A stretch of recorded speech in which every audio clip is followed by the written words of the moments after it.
Okay, once again, hello, this is Michael Weinraub.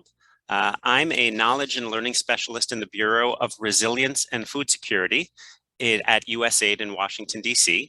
I will be your moderator today for day 2, and welcome back to all of those who joined for day 1, which was a lovely program.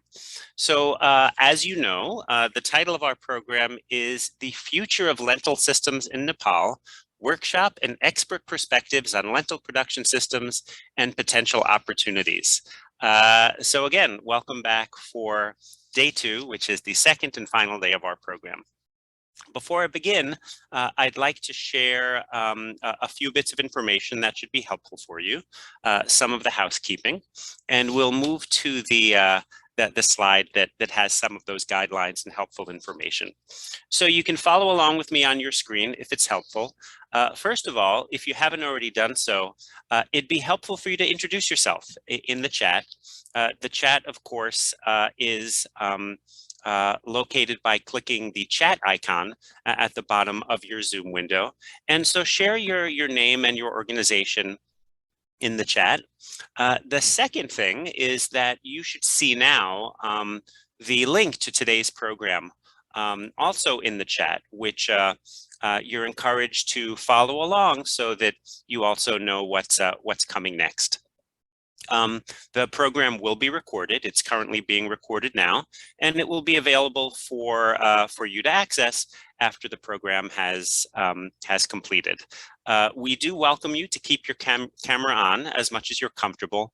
Having your video on does increase presence and engagement in the community of participants. At the same time, we recognize that sometimes you don't want to have your camera on, and that's okay too. For most of the program, your microphone will be automatically muted just to limit disruptions. However, during some of the breakout rooms, the cameras will be unmuted, and you'll be able to communicate verbally there. Use the chat for everything, for questions, for ideas, for perspectives. I had a thought last night. If each of the speakers represent kind of the head of the body, the chat really is the blood. It's what keeps everything moving. And especially because we're very interested in gathering your perspectives and your priorities and your observations. So the chat is really one of the main places for you to share those as the program goes on. If you need support, you can put a general message in the chat, or you can send a direct private message to Legume Lab, and Jan Fierro will help you as soon as she can. And then finally, one recommendation for being able to see as many participants as possible with the program is to change your view. And you can do that by going to the top of your Zoom window, and when you click on view, you should see a little black window like the one you see on your screen, and side-by-side gallery will allow you to see both the presentation and as many people as possible. So with that, 2 final messages, and these are for the speakers. 1, my apologies in advance if I say your name or your title incorrectly. Please do correct me, because I'd like to be accurate.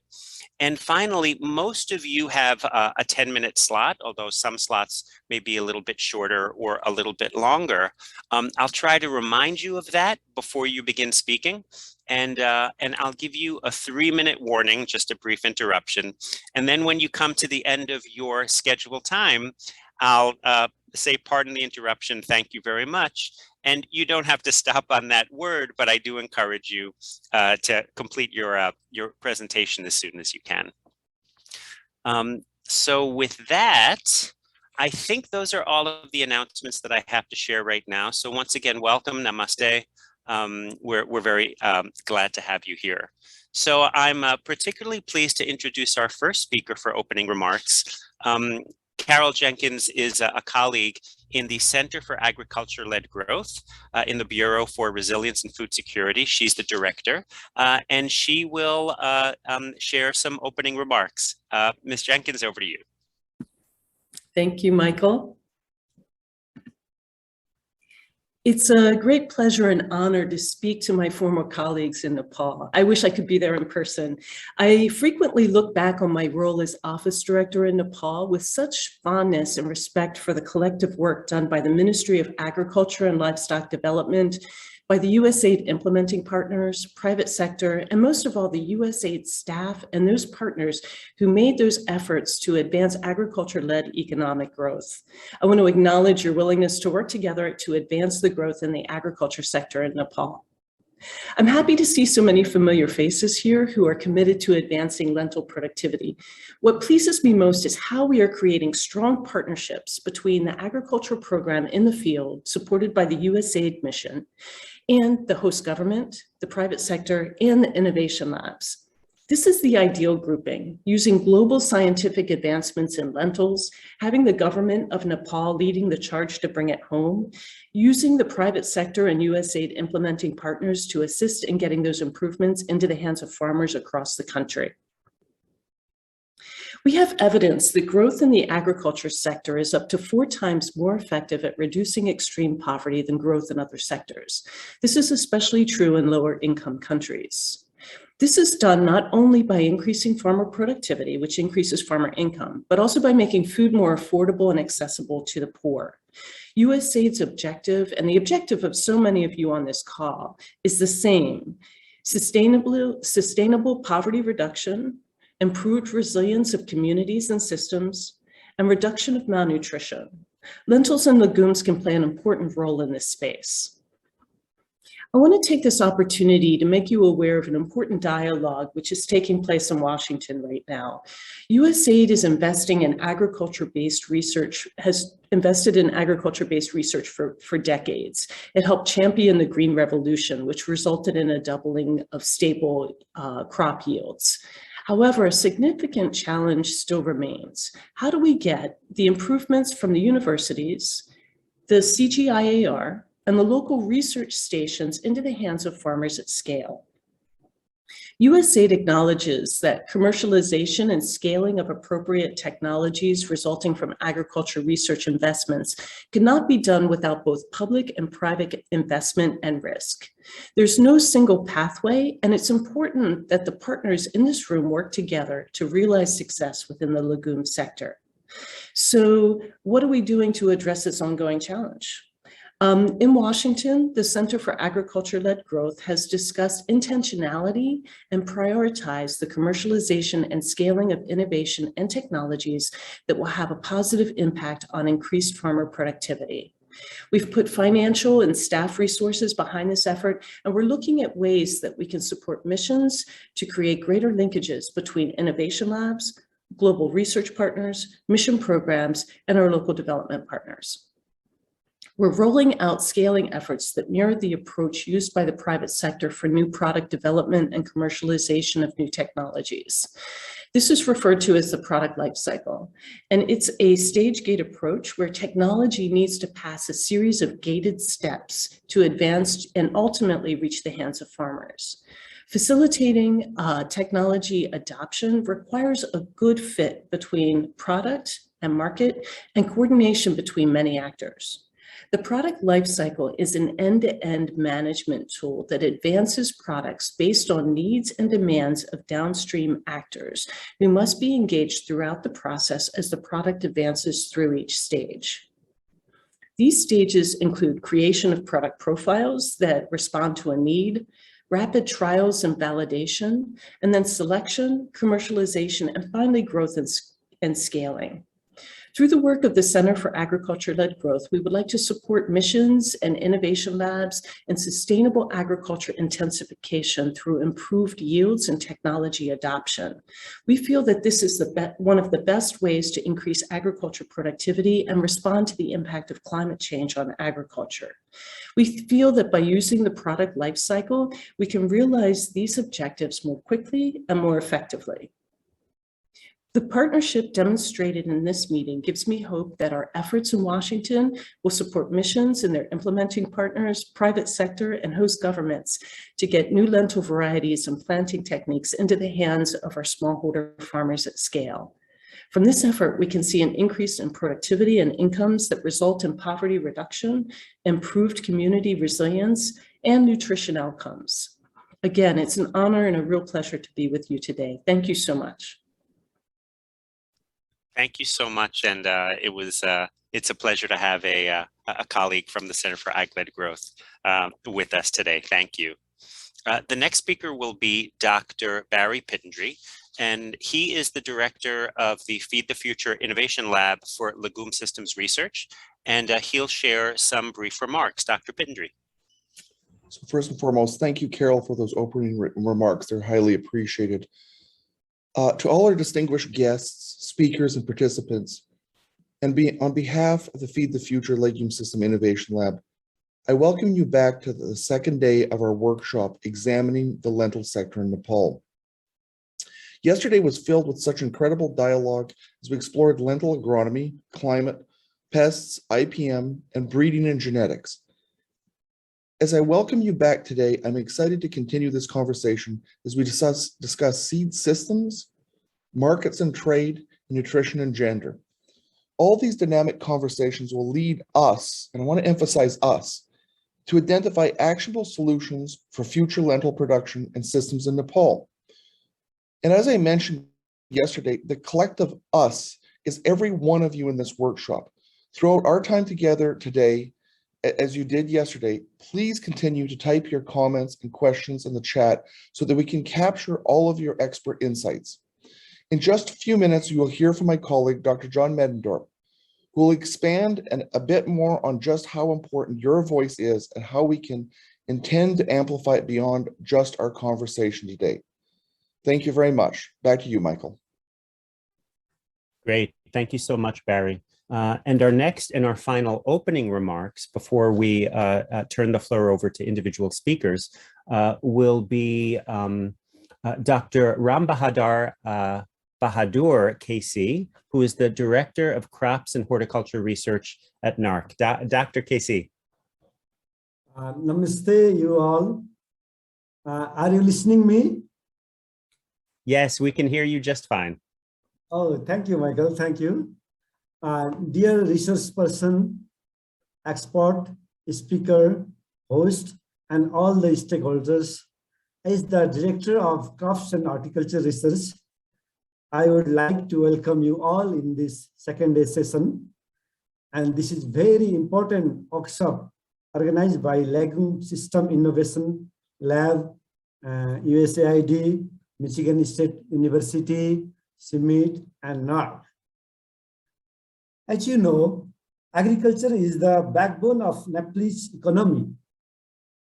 We all know because 2/3 of population of Nepal are engaged in agriculture, and about 46% GDP contributed by the agriculture sector.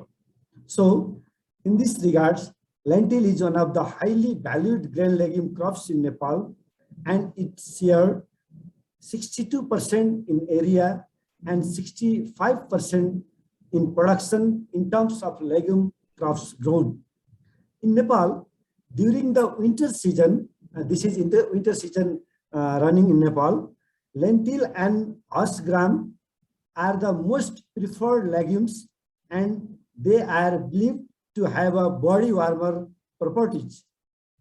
Lentil soup is also a staple part of the diet during postpartum period, as it is believed to increase the milk production of breastfeeding mother.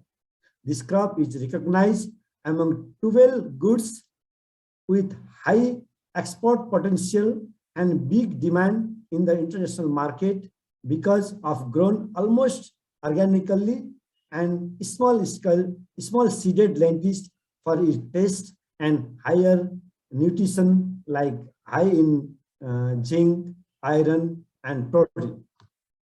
Although lentil production and marketing poses a high prospect in Nepal, Nepal is not being able to utilize this opportunity due to biotic and abiotic factors, socio-economic constraint, agronomical practices, or we can say package of practices, and we can say the package of practices, including post-harvest management, climate change issue, and use of genetic potentiality.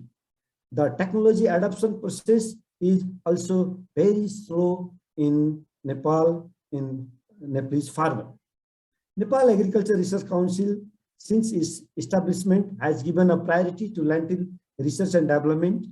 Germplasm introduction from international organization is the main source of genotypes for varietal improvement, and now up to 14 lentil cultivars have been released. Germplasm selection from local landraces is given less attention to date during the present context of climate change, exploration and utilization of local landraces, and change in cropping patterns and system of both basic and advanced environments. Research areas are needed. We expect more collaboration with all the stakeholders. Finally, giving a glance at the lentil status of Nepal, I want to express my deep cordial congratulations to all the presentators and attendees who can play crucial role in advancing lentil research and development in Nepal. I ensure that workshop will be beneficial. These 2 days may be enjoyable and fruitful for everyone. I believe workshop recommendation would be valuable for further research and development in lentil. Thank you very much to the organizer, Legume System Innovation Lab, and USAID, Nepal, CIMMYT, NARC, for giving this opportunity to me. That's all. Thank you. Thank you so much, Dr. Bahadur KC. Thank you. I'd like to pause for a moment to share a couple of notes about today. First, regarding the schedule, we'll be honored. We are expecting to have the honor of the presence of Dr. Sharma, the Honorable Secretary, Agriculture Development, Ministry of Agriculture and Livestock Development, at the end of today's program. He was expected to come yesterday, but there was a scheduling conflict, so we expect him at the end of the day today. And then regarding today's schedule, again, I encourage you to look in the chat so that you can access the link for the workshop program. A brief overview would be that after some remarks from John Maidendorp, who will come up shortly, we'll go into 3 different topic sessions with individual presenters. And that will be followed by a short break. And then we'll split into 2 different concurrent breakout rooms that you will select the breakout room that you'd like to attend. And then the day will wrap up with a panel discussion and reflections and conclusions. So it's a very packed agenda. So again, I hope the presenters will understand when I give you your 3-minute warning and then tell you that the time for your presentation has concluded. Before we move to John Maidendorp, I'd like to invite everyone to turn on their cameras if you're comfortable. We're going to take a virtual Zoom picture of all of the participants. So I'll give you a few moments to turn on your camera if you're willing to do so, and to make yourself look as attractive as possible. And in a few moments, I'll say 1, 2, 3, and we'll take a couple of pictures. Everybody ready? Great. So here we go. 1, 2, 3. And for good measure, we'll do it one more time. 1, 2, 3. Amazing. Okay. Thank you all so much. So at this time, I would like to welcome Dr. John Maidendorp. John is the Deputy Director of the Feed the Future Innovation Lab for Legume Systems Research. And I'm actually excited for him to share with you the vision for the outputs of this event and to describe how your input is critical to the process. So John, over to you. Thank you, Michael. And thank you also to Carol and Barry and Dr. Bahadur for your comments. Thank you for getting us off to a good start this morning. And also good evening to my colleagues in Nepal and the region. Namaste to all of you. And thank you for joining us today. Also, would like to say welcome to all of my colleagues here in North America. Thank you for joining us. We want you to know what the process is through which we will be using your comments and your presentations. The goal of this stakeholders meeting is to come to specific final recommendations for the mission in Nepal. And the way that we are doing that is by collecting the information from the presentations that the speakers are giving and their recommendations. During those presentations, many of you are active in the chat, and we are also collecting all of the comments in the chat and reviewing those to make sure that we capture all of the information and also the insights that you are sharing with us. Those pieces of information are brought into the breakout sessions, as you know, yesterday, where also the chat is active. And once again, we capture not only the comments from the breakout sessions, but also we capture the chat at the same time. And the same thing with the panels. As the panels are going on, we're capturing the chat and using that as data points in order to reach prioritized recommendations. So we're collecting all of this information, and this afternoon or later this evening, for those of you who are in Nepal, we will be presenting a list of prioritized recommendations for each area. These prioritized recommendations are based on your comments. So once again, we encourage you to be active in the chat throughout the day. Put your insights there because we need them in order to come to a group conclusion. We don't want this to be just the voice of few, but the voice of many. And we want agreement around these prioritized recommendations. We will present these this afternoon at the conclusion of the workshop, but this is really only the beginning of the discussion. Once the workshop closes, we will be moving into an open forum. You will be receiving an email invitation to join the forum, at which point you will be allowed to vote in rank order on the priorities that are listed there. The priorities, however, are quite vague, and what we want to deliver to the mission are some pretty specific recommendations about what types of activities could be viable and valuable for the lentil sector in Nepal. And so not only will you vote, but there will also be an open forum for conversation around the priorities and the recommendations. And we would welcome your very specific comments on what types of programs are needed currently in Nepal in order to be able to implement those types of activities that will allow for the lentil sector to become more productive and more profitable for Nepal. And then once the forum closes, that will be sometime in the second or third week after it opens.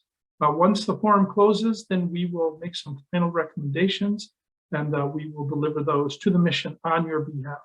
So thank you once again for joining this two-day stakeholder meeting, and thank you for all of you who have been putting your comments in the chat. We encourage you once again today to be very active in giving us your insights so that we can reach the best possible conclusions from this event.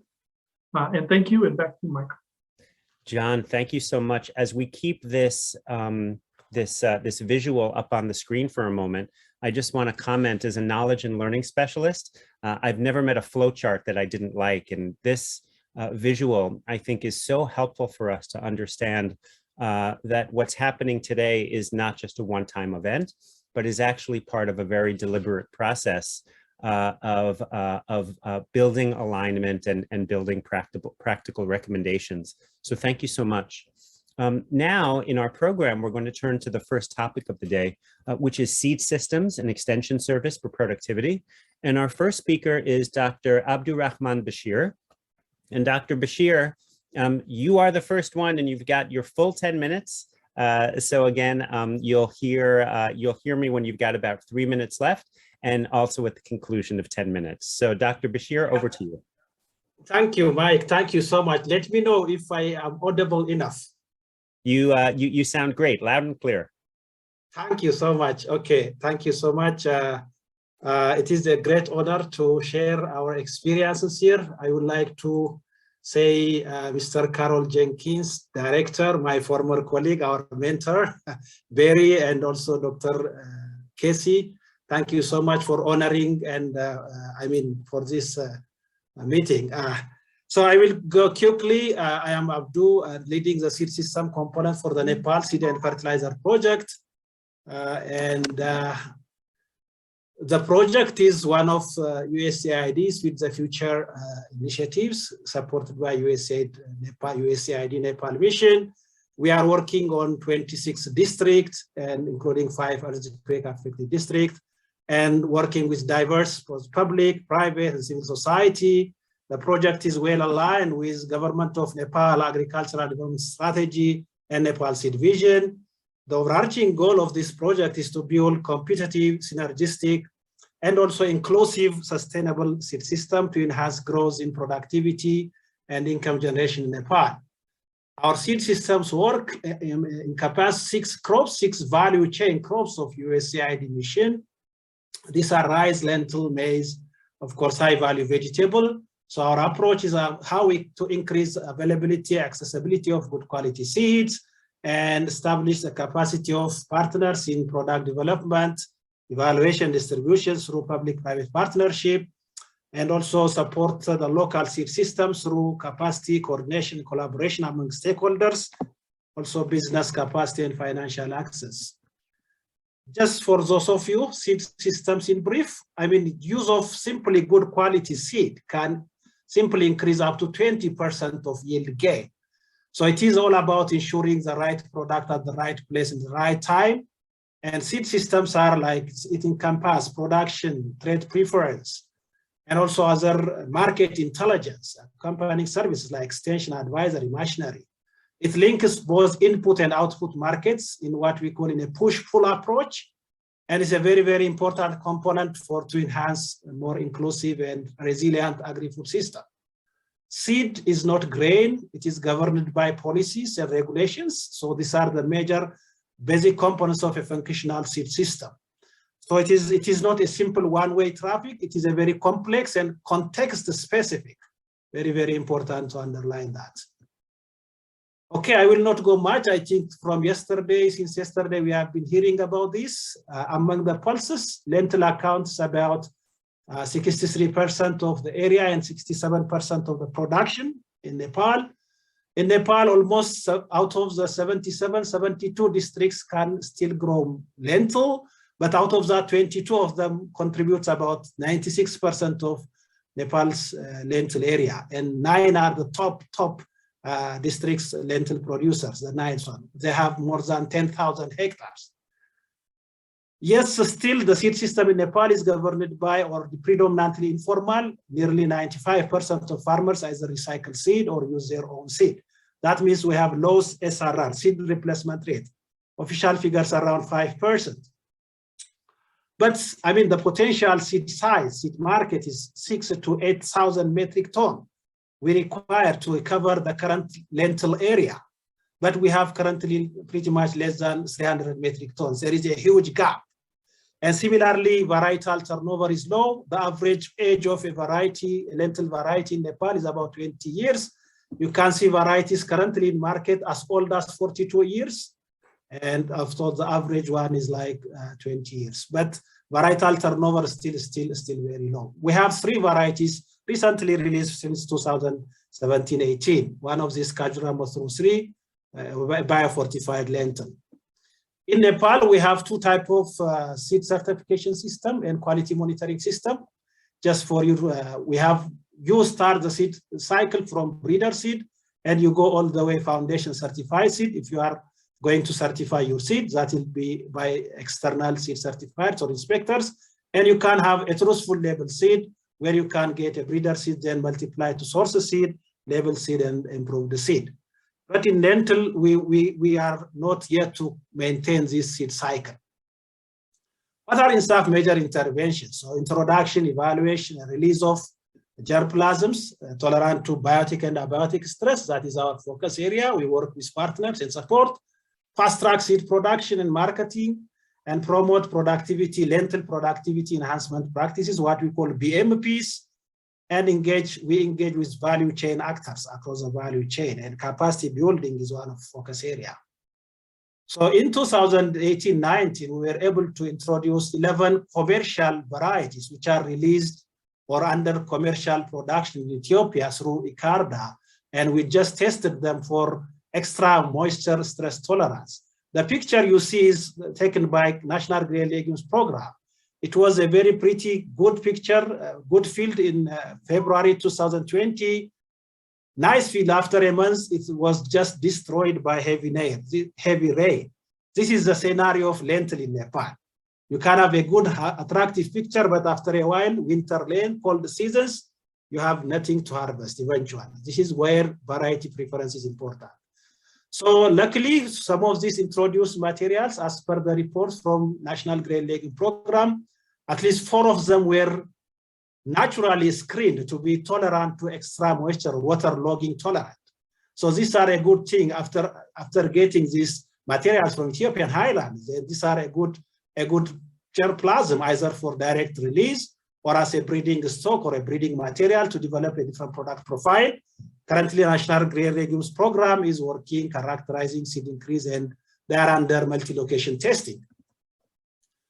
So we also promote what we call lentil productivity enhancement practices, what we call varietal demonstration. We focus recently released varieties. So since 2017 till 2020, almost 200 on-farm demonstrations were conducted or hosted by Feed the Futures USAID, Nepal's fertilizer activity.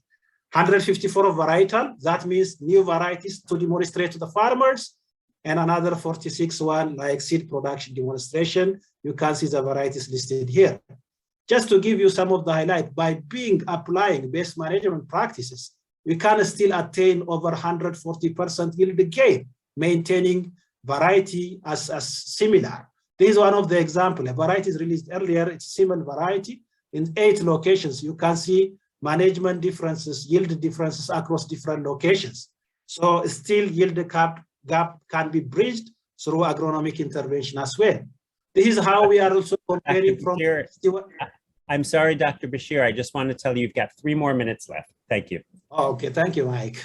So grain yield comparison, this is from 61 locations of recently released varieties. You can see the advantage over local check. Similarly, we have what we are also comparing farmer practices versus best management practices for what you call for seed production of lentil.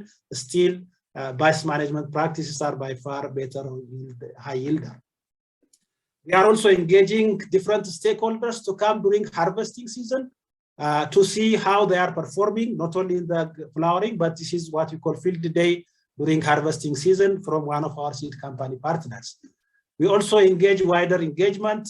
Happy to see Carol here. She was evaluating our field there, and the Honorable Minister and US Ambassador and other stakeholders were engaged in evaluating our activities. This is how also we engage, try to be inclusive. This is how over 500 people got lentil-related technology related trainings. This is how we are also engaging not only through lentil, but for the diverse, our market interventions and behavioral or nudging tools, quite diverse, innovative approaches, seed fairs, seed mini kits, multimedia, digital seed information system, and other approaches where project is really deploying to promote seed-related technologies.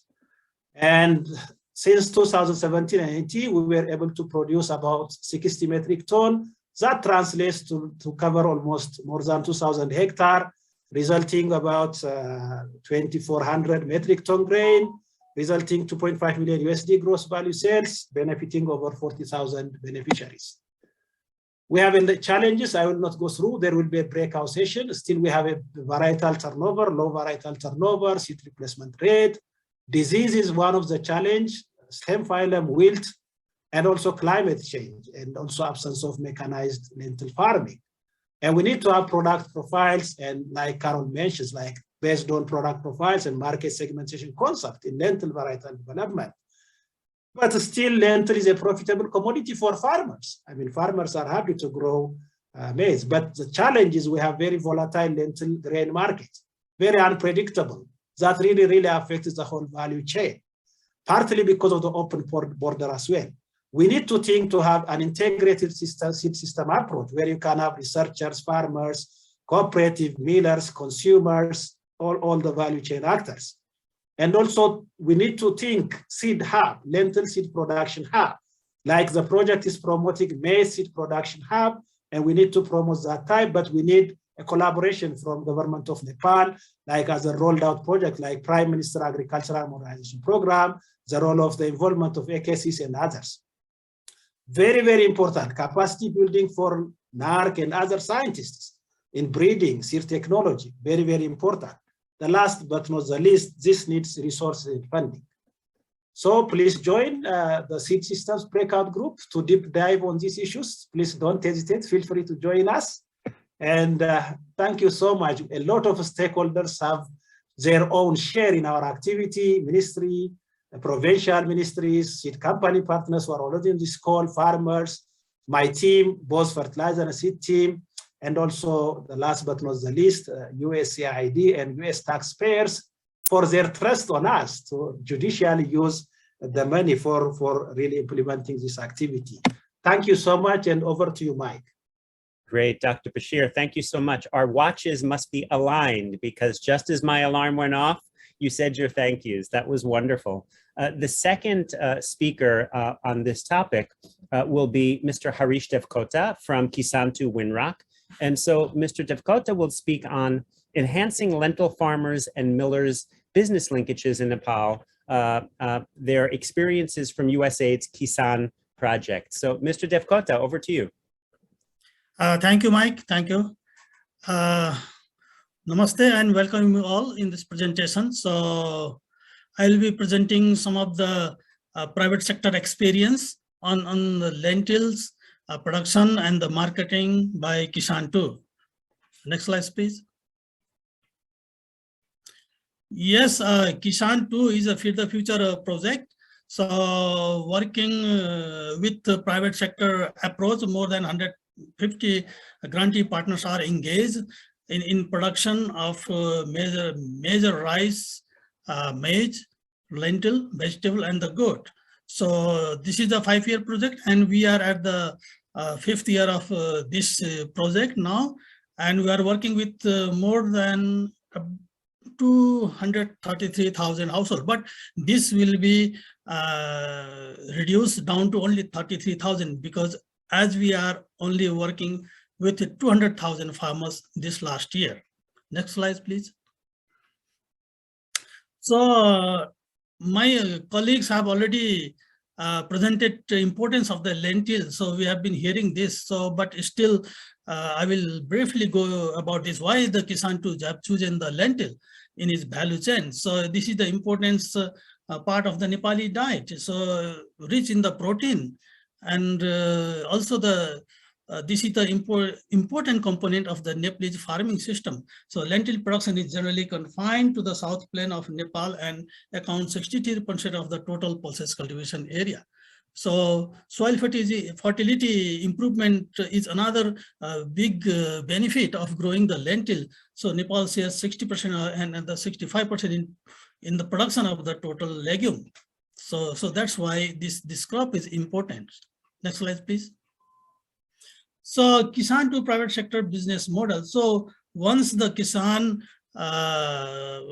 project identify the potential or the agreement partners for working in the lentil value chain, so the agreement is done. So based on after the agreement, these private sector partners form a group in the community in the ASEAN area. So these groups are formed by the private sector extension workers. So these extension workers then provide all the training, demonstration, field, all the extension services. Then the farmers will grow the lentil and they are provided different yield enhancing technology. So after the production, their produce will be purchased by the cooperative, collector, aggregators, and the mills, even the rice mill who diversify their business by buying lentil and selling to the dal processor, lentil processor. So and at the end, this after the processing, it goes to the consumer. And the overall in this model, the government, the policy and the Kisan 2 facilitation approach works. So next slide, please. So if you look at this slide, so it shows that in fiscal year 2019, the partners have provided demonstration, field days, and training. 297 activities were carried out by the private sector partner, and the 5,374 household participated. Similarly, this has increased as the private sector number increases. This activity has increases over the years. Next slide, please. So this is the kind of demonstration carried out by the private sector partner. So this is the lentil seeding by using seed drill. This is RS Agrovate in Kailali. So they conduct this kind of demonstration to show the farmers the new technology, how the yield can be increased in the field. So once they see this kind of technology and believe in this kind of technology, then they adopt this technology later on in coming year. So this is how we are increasing the lentil production and the yield by providing the technology through the private sector partner. Next slide, please. So this is another example. So the private sector partners are doing the field days. So in the successful demonstration plot, the private sector partners invited the leader farmer and the neighboring farmer to show the how this technology has helped to increase the lentil production. So, and there is a good discussion held between the host farmer and the extension worker and these participating farmers. So what are the benefits of using this technology, and what are other technology which has helped to improve the production of this lentil. So this is how the private sector are again helping farmers to increase the lentil production. Next slide, please. So by providing this activity, the Kisan is able to achieve the lentil production. The baseline was 0.55 metric ton per hectare yield to now in 2021, 1.15 ton per hectare yield. So this is a good achievement. Next slide, please. So, and also this is the sales, as the number of private sector increases and the farmers number household increases, so that their area and the yield has increases, so as their sales and the income also increases through private sector led approach. Next slide, please. So the Kisan's, what is the Kisan's learning? So it is clearly shown that it is possible to increase the economic scale of the lentil, provided key value chain support functions are assured. The one thing is that. So even the miller, the processor can push the lentil sector if trust can be established between the miller and the producer, in addition to advantage the miller for business diversification. So again, this lentil is a very much climate sensitive crops, as our colleague have already mentioned in many occasions. So the use of climate resilient varieties such as the black masoor helps to minimize the crop loss even in the extreme climate conditions. Next slide, please. So the recommendation is, one is the research. Still, as my colleague Abdu has already mentioned, that there is still a shortage of the varieties and seed replacement rate is very less. It is due to, could be many reasons, but the varietal development and seed multiplication is still an issue.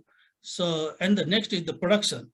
So access to quality seed of improved variety, promotion of productivity enhancing technology, seed treatment, weed management, mechanization, fertilizer application. These are some of the production technology, so is required. So low cost seed storage facilities such as grain proof bag, so, and the capacity building is again important extension activities, to improve the lentil production. Next slide, please. Mr. Devkota, just 2 more minutes. Yes, just marketing, development of market infrastructure, such as the collection center, warehouses, etc. are also required. So capacity building of farmer groups and agricultural cooperative for marketing, collective marketing and aggregation is also equally important. So support private sector in production, processing and marketing business by providing extension service. So promote branding for export. One thing I want to mention here is the lentil is exported to Bangladesh, in other countries in the past, but without any branding. So this is also an important recommendation from our side. Next slide, please. That's it, Michael. Thank you. Amazing. Thank you so much for your presentation. We're now going to move into the next topic, from seed systems to the topic of grain markets and trade for productivity. And our first presenter is Dr. Devesh Roy from IFPRI. And Dr. Roy will speak on creating the enabling environment for lentil grain markets, challenges and prospects. Dr. Roy, over to you.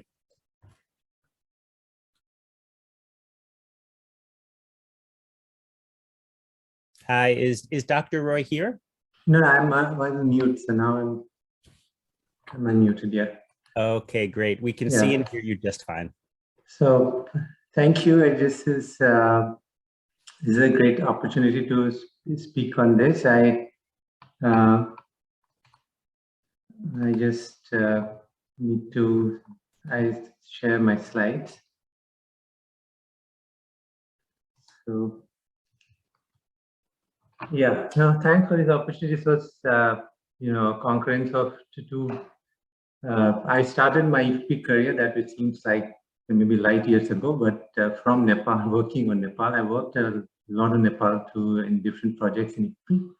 And currently I'm very invested in pulses, so mostly working on India, but and there's a joint work with my colleagues at IFPRI, Ruchira Bose and Mamta Pradhan.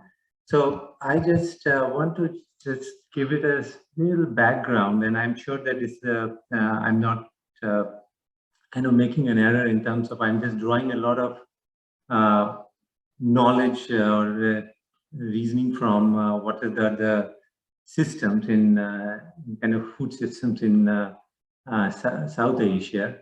So pulse and pulse policies are always, and I'm sure that will also be their case in Nepal, that would be anchored in a very cereal-centric farming system and Indian policy as well. Now, so there is some stylized fact that we really need to look at.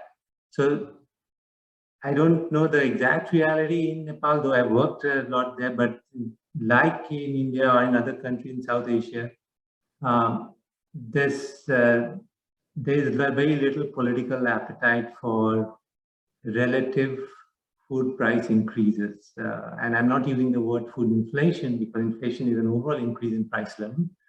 And whenever these relative food price increases have played a role, I mean, pulses tend to be at the forefront in those. There's a very little political appetite for them. Now, when you come from trade and market perspective, then the idea, the biggest expansion, there was a presentation that talk about you have to do branding and then you have to target the export markets. The idea is that the biggest success stories all success stories, so to say, in trade, trade happens on two margins, that is extensive margin, intensive margin. Intensive margin is the same trading relationship, it deepens, it expands, but the expansion if you see evidence from any of the rise of China, Vietnam, Bangladesh, the expansion always happens on the extensive margin, which is new products, new varieties. I mean, there was something that was put in the chat, what about the black lentils? That's about new products, new varieties, new markets, and new prices. So this is where the trade expansion is going to happen. And that's the evidence that, we do our multiple work that we've done on pulses and pulses trade, that is what is good. Now, the second element that is there which is from trade research that we now realize that trade takes place or exporting happens only when the farms are productive, because there's a threshold level of productivity. Now in trade research, we do not take countries to be unit of analysis. It is a firm. That is the revolution that we have in all our trade research. And this is when the firms meet a threshold level of productivity, then only they can export, because there are costs to exporting. And these costs are more important than fixed costs. So the idea that these are the facts about trade and productivity, because that's the topic that we're going to speak on. First is the importance of comparative advantage in specialization. 60, 65%, 70% is like all focus on lentils in Nepal. Now, but if you come from a trade perspective, the specialization should be based on competitive advantage. So there has to be a good research that's doing and where is the competitive advantage. And second element that you have to think about the extensive margin within lentils and other pulses, new markets, new varieties, new pulses. And so there is the two-way relationship between trade and productivity. Only the productive forms export. That's something that we are putting in. But trade also brings in a lot of productivity changes, and that happens most importantly through bringing in competitive presence. That is one, and which is why India really being the biggest producer, consumer, and importer of pulses. The productivity of pulses in India is below the frontier. It's even also below Nepal. So that's, but the bigger point that we want to say that the trade, you have to, now you do not have heterodox opening that we open on export side, we close on import side, because you get better inputs, cheaper inputs, that increases productivity. And the biggest example of that is Bangladesh, very liberal on trade, and it had the most liberal mechanized agriculture in South Asia and very high productivity. And the last bit, that is an import tax, is always an export tax. That if you put an import tax, it's going to, and that's what we trade economists call it, the learner symmetry theorem. That if you put an import tax, and the import competing sector become more profitable, resources move there, and it moves away from the exportable sector. So if you look at the case of India and I just say very briefly on this, what has happened. India, I mean, the Nepal, you have a next door neighbor, which is a big importer of pulses. But India is a very unreliable partner when it comes to trading. And here, because of the premium on self-reliance, every time India has good production, they put in high tariffs, including on lentils. And I'll talk about how the performance of lentils exports, notwithstanding because of good monsoons and all, there remains below the frontier. And part of the reason is that India is so close on the trade side and the import side. And so the idea is that's one side on the trade policy, but this is the topic is also on markets. So there's a lot of domestic market intervention that you can do in lentils.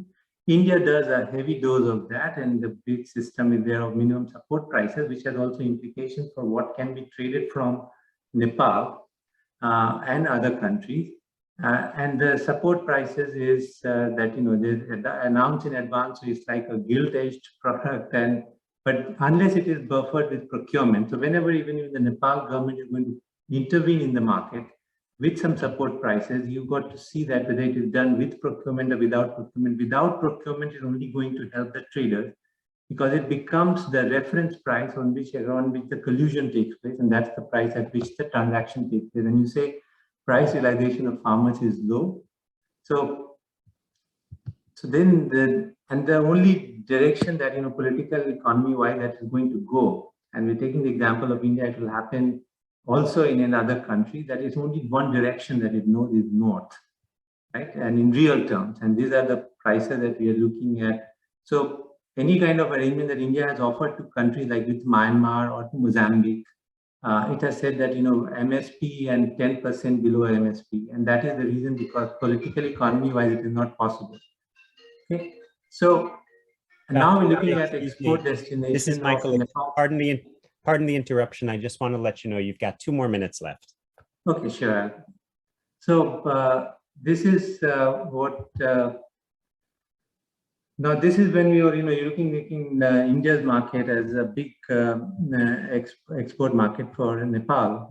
This uncertainty is there quite a bit, and this we look at what bound tariffs are there in India's market is like all 100%. So WTO negotiations happen on bound tariff, right?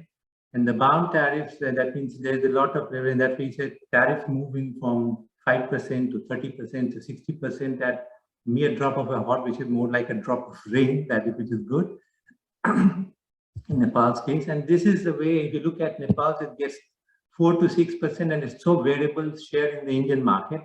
So then the extensive margin, if you look at India's imports, that through Canada, Myanmar, and a lot of places, there is a lot of movement that you have to, and lentil is the only commodity in which is the most traded pulses in the world. It's where the extensive margins have been going up significantly. That in Nepal would always tend to face greater competition when it's targeting market, because this is those pulses in which the extensive margins have expanded at the fastest rate.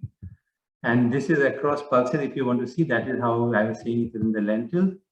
And if you look at India's imports and some other countries' imports, the extensive margin is going up at the fastest rate that if you compare it to other, in terms of new exporters, new countries getting market. Now, the last bit that I will conclude, there was a point made about the poorest trades, and if you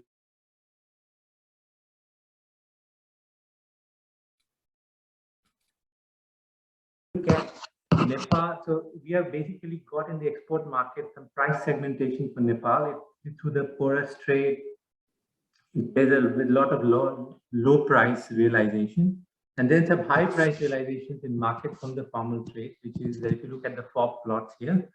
And but the idea is that this is basically relative to a lot of these even developed countries. Nepal has a higher price realization in Indian market, in the export market, but this is a price segmentation. And this is where, and I'll just now conclude. So the idea is that if you lack comparative advantage, which is the case for India, for instance, you need to get into imports.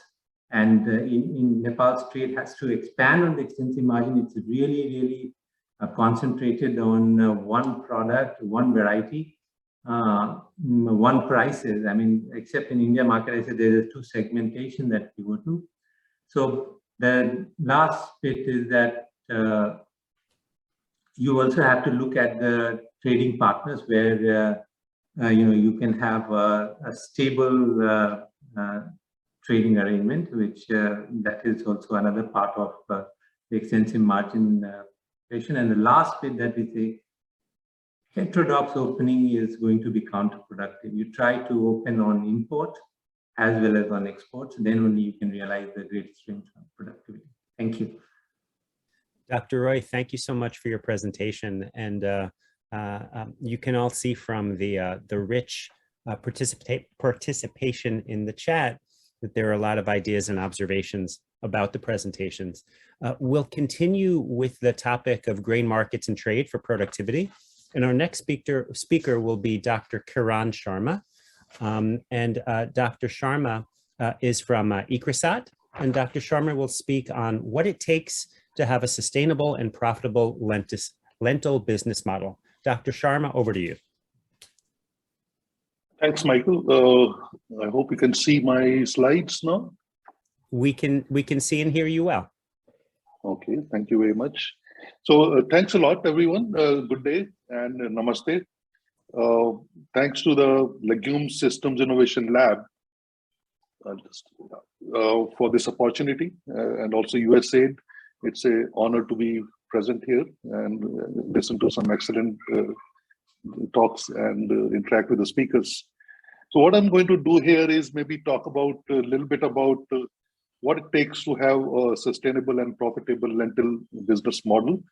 I think we have already heard a lot of it, in different presentations, especially the last two presentations from Dr. Bashir and Harish.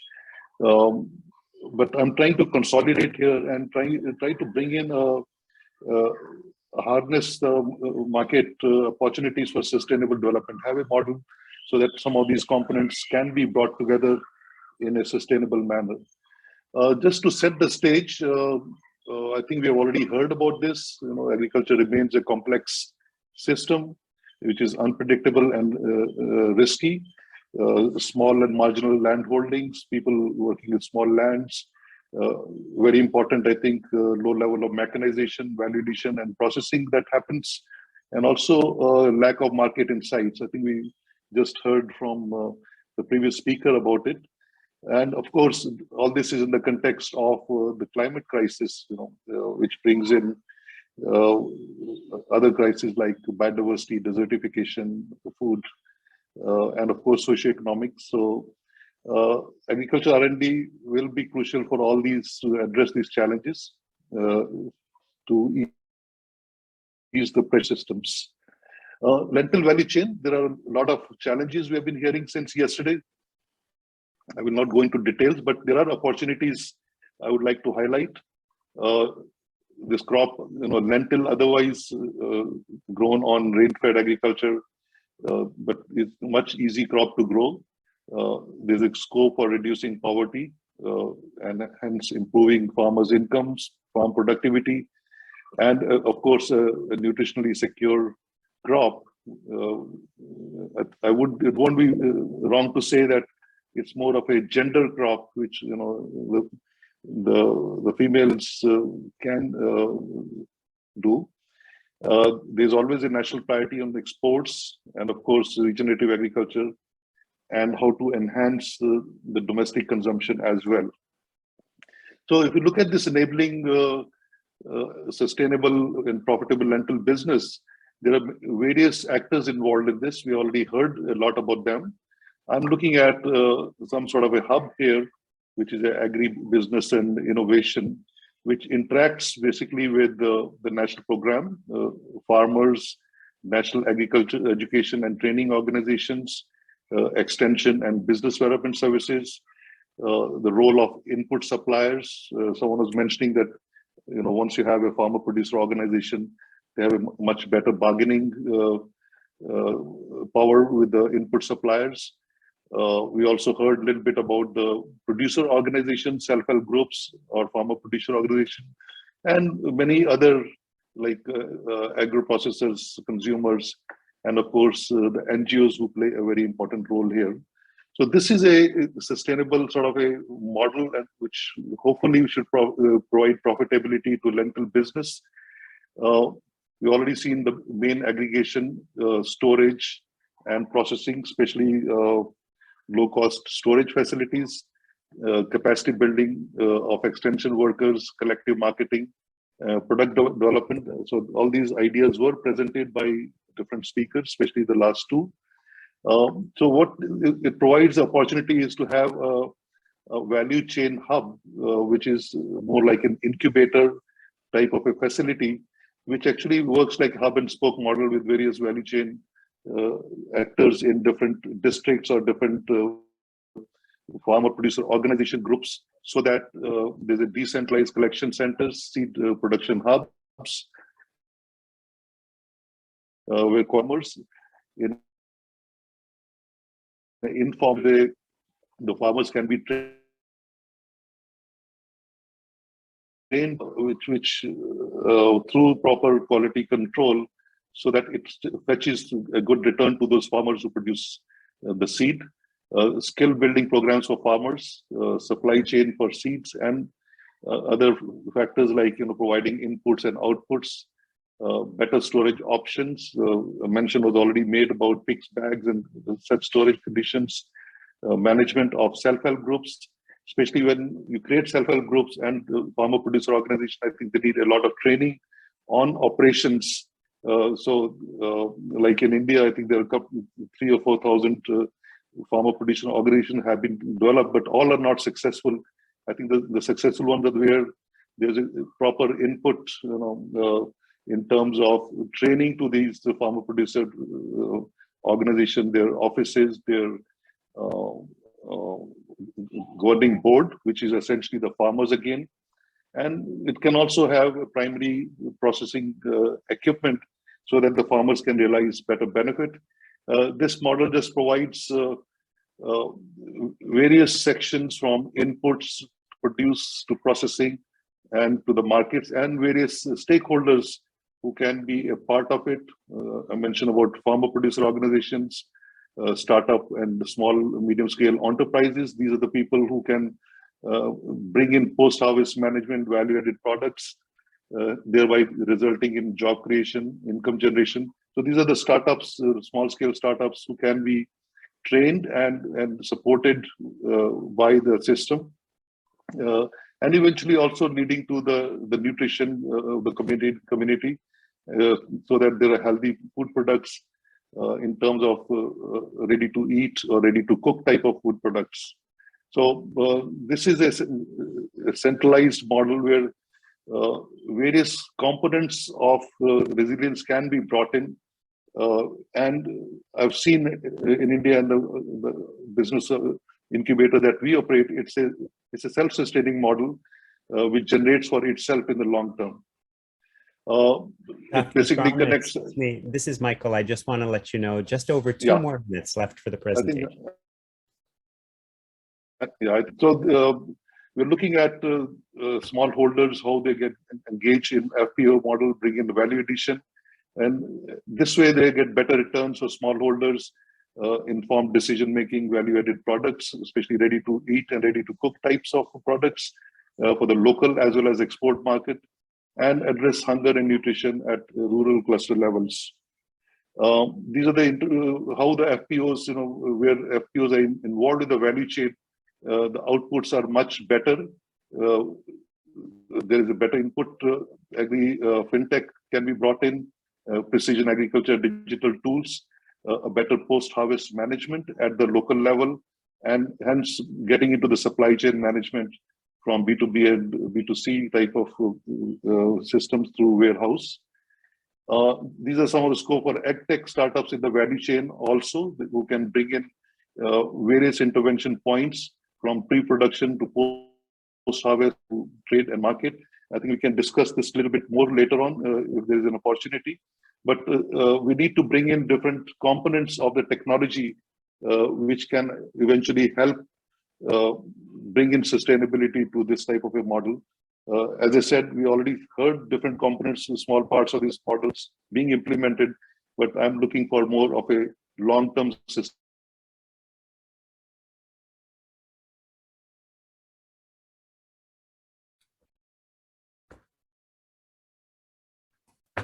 Dr. Sharma, it looks like you're freezing a little bit. We'll wait just a minute. It seems like it's coming back. We bring in back. these type of models. Yeah, we bring in this type of model, bring in long-term sustainability in a self-sustainable manner. They not only contribute to the lentil business, but then they can be used for many other agricultural produce as well. So I'll stop here and thank you very much. Dr. Sharma, thank you so much. And I'm glad that the frozen screen was not a problem for most of your presentation. Great. So now we'll turn to the next topic of the day, which is nutrition and gender. And our first speaker will be Dr. Dil Thavaraja from Clemson University. And Dr. Thavaraja will speak on the nutritional importance of lentil in fighting back malnutrition. So Dr. Thavaraja, over to you. Hello, I'm trying to share my screen. Okay. That's okay, take your time. We see you just fine, and soon we'll see your screen. Do you see my screen? Yes, now we see your screen. Oh, perfect. I'm gonna hide. And now it's in presentation mode, it's great. Wonderful, I'm just gonna hide this thing. Okay, good morning, good afternoon, good evening to everyone. My name is Dil Thavaraja, and I'm actually from one of the neighboring countries to Nepal, born and raised in Sri Lanka. So dal is something very special to me growing up, 3 meals a day, and now I live in States, but at least I make sure I eat once a day lentils or dal. It's one of the special things. I am part of the Cornell Feed the Future Innovation Lab, co-lead the Phenome group with Jesse Poland and Mike Go.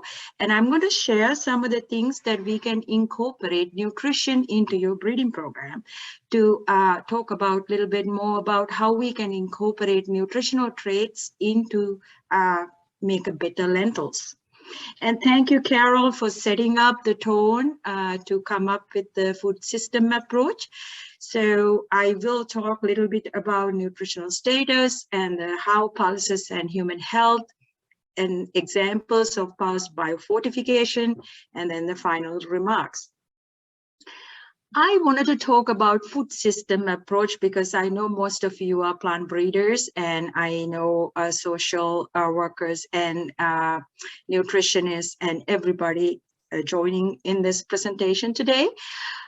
How about we think about the food system approach for plant breeding? I heard from a lot of scientists from Nepal that we have a rice, lentil, vegetable kind of system. So that means your food system should be able to provide all the nutrients required for healthy growth. So as a plant breeder, I want you to think about how you can incorporate your breeding system or breeding pipeline into the food system approach. Instead of thinking always about the yield, I know it is the most economical part for our smallholder farmers. Can we a little bit think about how we can develop, how we can have healthy people, yield and healthy people?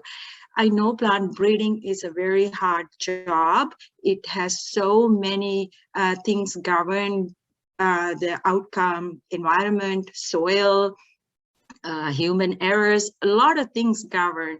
So can we incorporate yield, nutrition quality, human health into your breeding program using modern technology? Maybe we could use genomic tools, phenomic tools, and we can break our silos.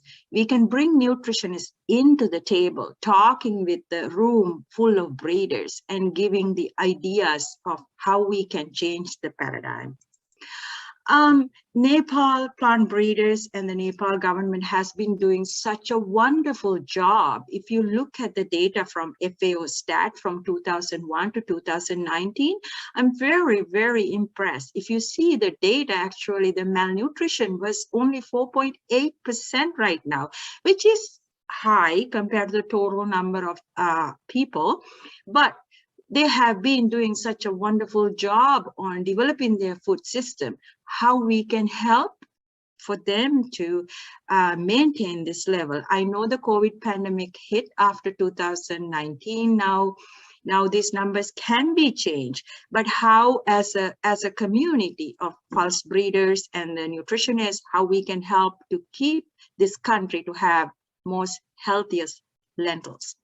And the country has to watch for obesity, because if you look at these traits, you can see malnutrition, stunting, wasting is reducing. Also, wasting is a little bit high for children under age 5, but you need to watch for obesity. So that's why lentil can play a bigger role on reducing a malnutrition as well as obesity. If you follow my lab, you can find out how we do a lot of research on obesity and how it affect on lentil quality.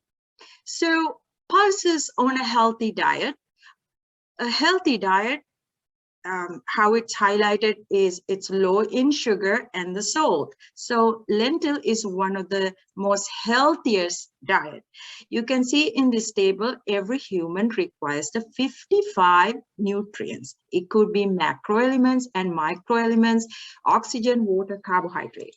But when you look at a lentil as a seed, it has 60% of carbohydrate. These carbohydrates are absolutely fabulous carbohydrate, which has like about 15 grams of prebiotic carbohydrate, which is a food for your gut health. That's where the obesity can be controlled. And then when you look at the protein, it's about 25%. The protein content doesn't matter. We need to look into the protein digestibility. Yes, we wanted to increase the protein content, but have you think about the digestibility and the other things, low in fat, low in sodium, high in micronutrients. If you look at Dr. Shiv's program, he has been releasing high lentil, iron, zinc, selenium cultivars around the globe, Ethiopia, Nepal, Bangladesh. So many cultivars has higher iron concentration plus the bioavailability. So lentil is so important. In the USDA MyPlate, it classified as a vegetable as well as a protein. So these are the things we need to educate with our breeders, like what nutrients we need to incorporate into your breeding program. So one of the things when I look at my breeding program, I target these nutritional traits because it's more important, the concept of bioavailability. We can talk about the nutrient concentration. We can increase the nutrient concentration, but it is ultimate goal is how much this nutrient bioavailable to the human. For that, you need to play with this food matrix. So my graduate students and my breeding program, we are incorporating these food matrix factors as the traits. So this is the one of the projects that... Sorry to interrupt. This is Michael. You've got 3 more minutes left. Okay, this is the project that we are doing with the USAID Feed the Future Innovation Lab with the Cornell. We are developing non-destructive phenotyping tools to measure protein digestibility.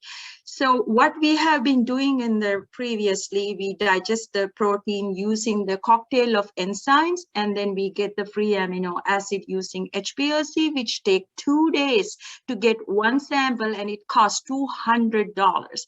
So we come up with the idea. This is the workflow. We need only one seed, grind it, or we can use it as a seed. And this little tool called a Fourier transmitter infrared FTIR technology. We have a seed, and then we can measure in one spectrum all of these amino acids plus the total protein.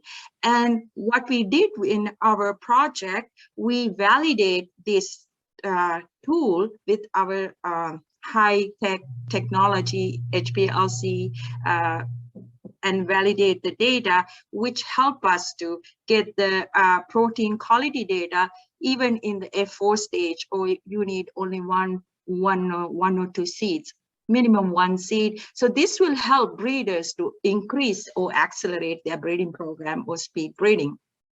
So this is information from Nathan, one of my PhD students working on this paper will be soon go to the PLOS genetics. This is what we are doing with the FTIR tool, looking at the amino acid and using into mine and Dr. Shiv's breeding program. And then we look at the diversity panel. And same thing with the prebiotic carbohydrate. This is published. These markers are identified, and these are available to all the breeders, whoever want to use it. And we will have a pulse breed base available via Cornell University very soon. So breeders can access our data, our phenotyping data, as well as genomic data. So my recommendation for Nepal, we need high throughput, low cost phenotyping tools to accelerate nutritional breeding or biofortification. And also we need to start talking or have a bridge between the cross-cutting connection and the nutritional education and science. Nutritional dialogue, empowering women need to be incorporated into the food system to combat the micronutrient malnutrition and the obesity. So right now, the target nutritional traits are protein quality and the low digestible carbohydrate, because minerals and vitamins, most traits are available from the genetic material available from ICARDA. And also need a better seed system for smallholder farmers. And these are the people who funding my lab. And thank you so much for inviting me. Thank you. Thank you, Dr. Thavaraja, for a very interesting presentation. So our next presenter will be Dr. Suresh Babu from IFPRI. And Dr. Babu will speak on gender perspective in lentil farming and business. Dr. Babu, over to you. Thank you. Can you hear me? We can hear you fine, and we can see your screen. Thank you very much. First of all, let me thank the organizers of this wonderful webinar for inviting us, for giving a perspective, a gender perspective in lentil farming. Actually, we are part of the Innovation FTF Innovation Lab for Food Security Policy Research, Capacity and Influence PRCI. John Menendorf was part of that and initiated that with the team of people. And also we are part of RESAX Asia, facilitated by IFPRI, funded by USAID as well. We come from that perspective, but in Nepal, we have been working on for last 20 years through our South Asia office on various policy issues and continue to work there. So we bring that kind of perspective to this presentation that was asked for presentation. Next slide, please. quick overview of what we will do. We'll give some analytical framework and then bring the policy, institutional, and production perspective, including some marketing and agribusiness perspective related to gender issues in lentil production, and think about a little bit of what are the research needs that we need to be thinking about. Next slide, please. The presentation relies on the literature that is available and some of our work, our own work in Nepal in the recent past, in the last 2 years, through the PRCA Food Security Innovation Lab, where we brought together the key policymakers and policy researchers and stakeholders to think about what are the agricultural policy priorities for Nepal. And of course, colleagues from USAID encouraged us to work with Kisan 2 project in order to think through what can we do across the USAID projects in Nepal. And this is a spirit in which we are presenting this. And also we are drawing from several other USAID donor-funded projects and donor-funded projects. Next, please. So broad gender and social inclusion dimensions in farming systems. I'm just putting this because these issues keep popping up, but it's not in one place in this webinar. So it may be useful to think through what are the issues related to access, control, and benefit of the resources, assets, and opportunities that women have in a particular country context, in a particular farming system context, and in particular crop adoption context, for example. And we are also talking about broadly gender equality, female empowerment, and youth engagement as well in reducing the disparities that we see in agriculture in general. And increasing women and girls' capability for fighting for the rights and also decision making is another broad aspect that we talk about in the gender dimension in farming system. And input access, access to labor, access to markets for processed products are also issues that are coming up in the literature. Inclusion of women in value chains, including lentil value chains, for example, is a common issue for all the crops, adoption, and also project implementation. And finally, how do we empower women in the and integrate them in the farmer producer organizations? So these are the broad issues, but let's move to next slide, please, to the lentil oriented gender issues. But before that, I want to put what are the issues that generally we analyze in terms of analyzing gender issues and gender inclusion in farming systems. For example, we talk about the control of the resources, the pattern of power, decision making within the household, and how does the cultural norms, beliefs, and practices affect the entry of women into the farming system and production systems, and generally in development process. And how do we analyze these challenges and constraints and come up with solutions for control of assets of women in a larger sense? All this will have implications for farming systems research as well as lentil production and use of lentil as an intervention crop for women development in Nepal. Next slide, please. So with that perspective, the specific issues related to Nepal and in the general context are this, and from the literature that's already available in Nepal. Human capacity, skills, knowledge, participation needs improvement, but that we talk about already.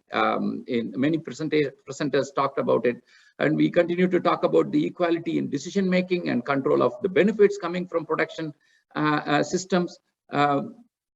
We already know women and youth do not have the same access to land, to technology, to markets, and do not really equally benefit from the interventions. How do we change that perspective? Culture, norms, and beliefs again play an important role in Nepal as well.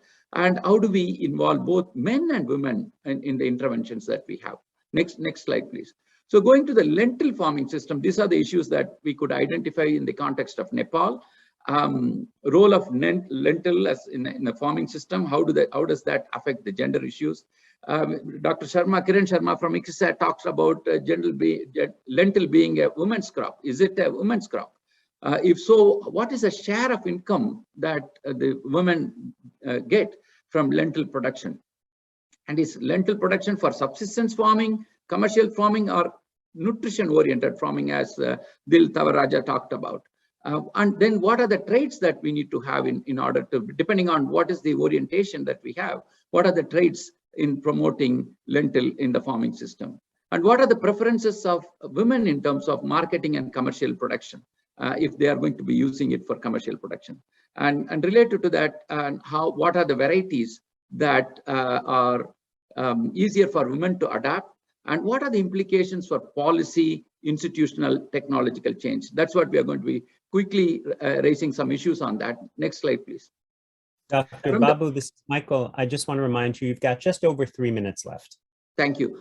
Policy perspective, generally broad policy and legislative laws, the gender bias exists already. Ensuring women, for example, ensuring women in land ownership is a challenge in Nepal, but also implementation of whatever limited gender equality policies that are available, implementation is a problem. So we need to look at the implementation, and we need to go beyond the program and project participation to understand what are the effect of how gender inequalities affect the participation of women in wider rural economy, and what are the gender gaps in agriculture in terms of adoption of modern varieties, particularly in lentil production, and implications for food and nutrition we already talked about in the last presentation. Next, please. In the context of production technology perspectives, the adoption becomes a serious issue. The adoption of modern varieties, particularly by women lentil producers, and how can we improve that? And what are the implications and consequences of lentil production for food and nutrition outcomes, food security outcomes? And that brings us to the issue of what are the varietal preferences of women in terms of lentil production and adoption? And what are the benefits of modern varieties in terms of nutrition, income, and livelihoods? Next slide, please. These questions need to be answered, but from the perspective of, next slide, please, marketing perspective, we need to be thinking about how we can include farmers in the cooperatives, farm producer organizations, and integrate their needs and bring them to work with lentil, not only just producing for the homestead, but also for marketing. And we also need to think about how we can increase the extension, particularly for women, in order to provide the mentorship for them for lentil production, and also bring them to the value chain, integrate them in the value chain. And finally, how can we incorporate women's needs in the digital agriculture? How can we empower them through digital agriculture in the lentil production and marketing? With that, let me stop here. That's the last slide that did not come up, but then that's the end of my presentation. Thank you for the opportunity. Well, the next slide is also on the results from Ethiopian study I wanted to share. The acceptance of women in terms of lentil varieties, market price as an issue, as a factor, yield and productivity, taste, and amount of residue in the lentil is also an issue. Just wanted to share that. Next slide, please. If you are moving the slide, that would be the last slide, which I already talked about. Thank you so much. Thank you so much, Dr. Babu. And thank you to all of the speakers in the first part of the program. We've now reached a time for a break. And since we do have such a full program, it'll be a brief break of 5 minutes. And so please, everyone, feel free to get up, move around, and we'll see you again in 5 minutes. Thank you. Hello, everyone, and welcome back. If you're just joining us or joined after the beginning, I'm Michael Weinraup. I'm a knowledge and learning specialist at USAID in DC with the Bureau of Resilience and Food Security, and I'm your moderator. We're now returning to the next part of the program, which will be breakout groups. There'll be 2 breakout groups, and they're intended to allow for a more intimate exchange of information where people will be encouraged to talk to each other. The breakout groups will last for about 20 minutes, so it's not a lot of time, but it is intended to be a great opportunity for exchanging ideas. So just a few notes about those breakout groups. One, again, if you're comfortable doing so, we encourage you to turn on your camera during those groups, although it's not required. And although microphones will be muted, you will have an opportunity to unmute the moderators for each of those groups.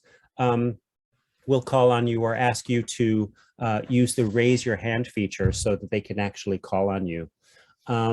And there will be note takers in the breakout rooms so that we can capture all of the feedback and perspectives that you offer. Right now, what I'd like you to do is look toward the bottom of your screen where you see the icon for breakout rooms. And when you click on that, you should see an opportunity to enter or to select the breakout room, the breakout room that you'd like to join. And as you'll see, there are two breakout rooms. The first is on seed systems, and that will be led by Dr. Abdu Bashir of CIMMYT. And the second breakout room will be on the topic of markets and trade, and that will be led by Mr. Prakyat Thapa of Kisantu Winrock. It's not necessary to summarize everything, but just I'd like to start with Dr. Bashir. Would you like to share a few remarks of any highlights from the conversation in your breakout room? Great. Thank you, Mike, again. This is Seed Systems breakout group. We have a very lively discussion, over 20-something participants. So like you said, I mean, what are the challenges of one of the discussion points, like adoption of good quality lentil seeds and varieties? So one of the things, these are the listed part, but the thing is, like, we need to have improved farmers preferred varieties with different traits. That is very, very important thing we discussed. And also, like, to take lesson from neighboring countries, okay? How countries like India and other countries in the region able to really increase varietal adoption. And similarly, also very, very important is that to integrate value chain actors in product development, which is because the market or the end user should guide also the product development, including all other traits. And question number 2, John, if you can scroll it down. So again, our how, this is very, very challenging topic. I mean, how we can have a profitable lentil seed business, provided that only 5% of the farmers are using seeds and 95% either they recycle seed. One of the innovative ideas shared was we need to have like seed hub, lentil seed hub in the areas where, in the districts where lentil seed production is happening in larger scale. So that is one of the things Nepal can adopt, because it is a working example in neighboring India, also in Nepal, like currently in maize. So another challenge for this one is to regulate the market, because it is a very volatile market and disruption is there. And also it is very, very important again here to integrate value chain actors. SRR is seed replacement rate, varietal replacement rate, were also discussed in question number 3. So farmers awareness, customized extension materials, most importantly, fast track variety release. Variety release system should encourage or to be very, very like in a fast track mode to release the variety so that varieties can reach to the farmer's field.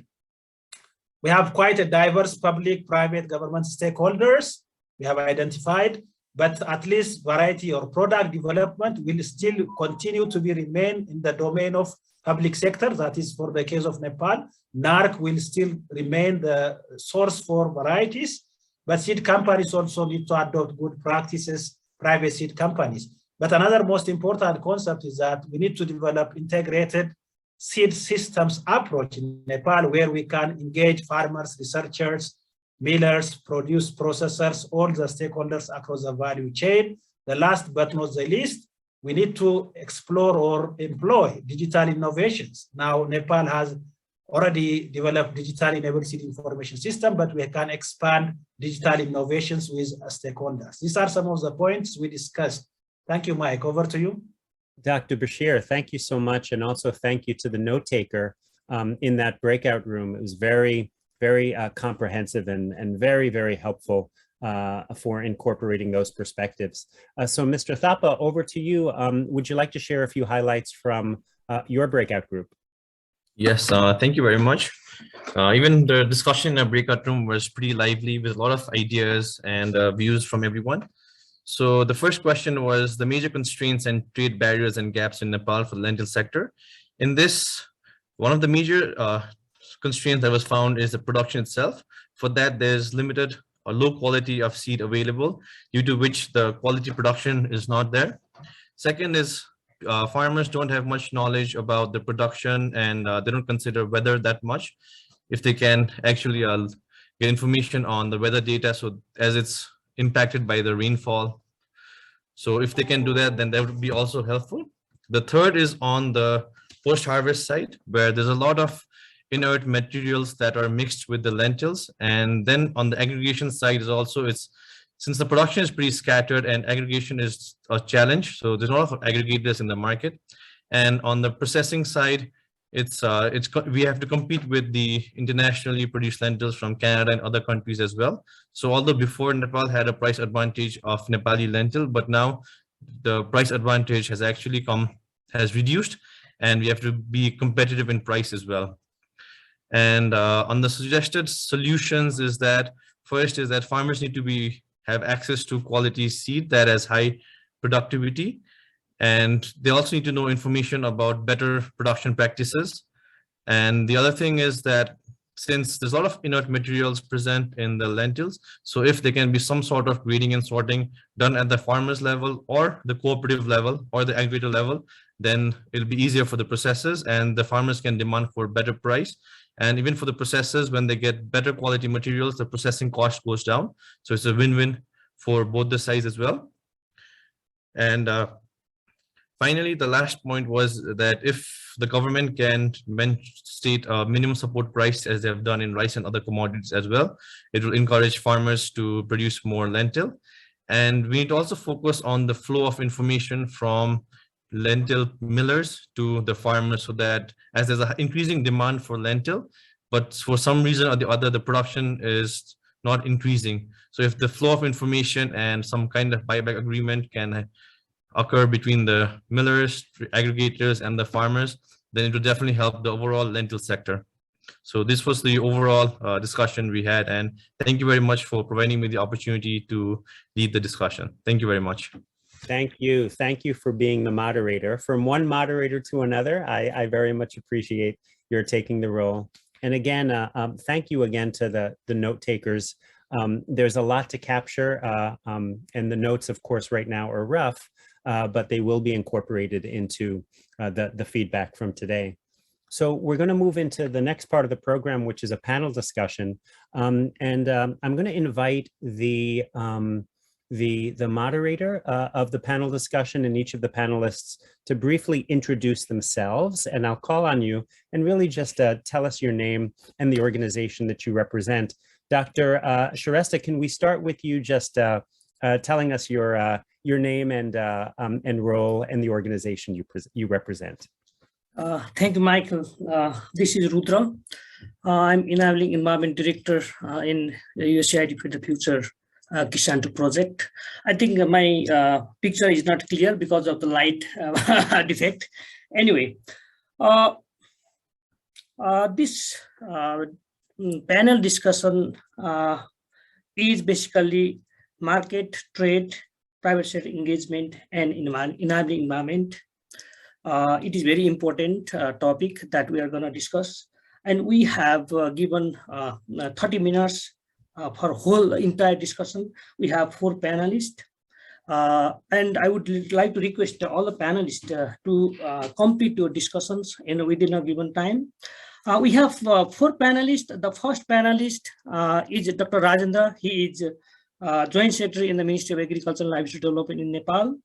And another panelist is Krishna Raj Bajgai. He is Senior Expert, Trade and Export Promotion Center, Government of Nepal. And we have 2 private sector panelists. The first one is Sandeep Agrawal. He is Managing Director, Sri Shyam Modern Dal Mill. And then we also have Subhash Raj Upadhyay, Managing Director, Lumini Seed Company. So we will be focusing in 4 areas. Basically, we will be talking about demand and supply. We have a very big gap, so how to address it. And then we will be talking about what are the driving factors for input and export of the lentil. And we'll be talking about local market of lentil, and then we'll be talking about the policy interventions in the entire value chain of lentil. And I would like to request our four speakers to focus on their how to promote the private sectors, because the whole thing is private sector. 70% of the economy is governed by private sector, and we'll be talking about farmers, input suppliers, agrovetes, processors, and all those things, and how these private sectors will be encouraged by policy interventions. Without delaying, I just want to actually, pardon me, Dr. Shrestha. Pardon the interruption. I just did want to acknowledge again the presence of the Honorable Dr. Govinda Sharma from the Ministry of Agriculture. When we were coming back from the break, I acknowledged that he joined us and he'll be here for the program until the end and we'll share remarks then. But I just wanted to make sure that everyone knows that he's with us, and thank you so much for being here. Great. Dr. Shrestha, back to you. Okay, great. Thank you very much. Okay, now let's let me come to the main session, our business. We have four basic areas of discussion. I would like to request two speakers first, Dr. Rajendra Mishra and Krishna Raj Bajgai from the government side. We have a very big opportunity to expand expand the production of the lentil, but there is a very big gap that we had a presentation yesterday. So my question is how to streamline national demand and supply forecast of lentil in Nepal. I have given 4 minutes for each of the speaker. Dr. Rajendra, floor is over to you. Thank you, Rudra sir. Respected Secretary and all participants from different area of your professional world. Basically, we don't have any forecast system for demand and supply of different commodities for 5 years or 10 years or something like this. But what we are observing is the demand of the lentil is increasing in last 5 to 10 years due to different reasons, because the purchasing capacity of Nepalese consumers is increasing, and lentil is a cheap source of protein, and it is well popular in food habits of Nepali consumers. At the same time, the supply side is sinking. Either the production of lentil is stagnant, and or in some areas it is even declining. But the main thing is we are trying to establish some sort of database system from the local level to the provincial level and the federal level, agriculture management information system. With this system, once we have the actual data of lentil production, and then we can forecast the lentil demand and supply for the coming 5 years or coming 10 years. Thus, we need to integrate the food balance sheet and the demand and supply system of some major protein supply sources, not only lentil, but with other legumes also, so that we can prepare a portfolio of legume crops to supply the protein in Nepalese consumer basket. This is the main thing that we can do to streamline the demand and supply forecast system in policy framework. Thank you. Thank you, Dr. Rajendra, for your very impressive information. The same question goes to Krishna Raj Bajgai. The question is again, how to streamline national demand and supply forecast of lentil grain in Nepal. So, floor is to you. The time is 4 minutes. Krishna sir? Sure, that would be fine. You are muted. Krishna sir is muted. Please unmute yourself.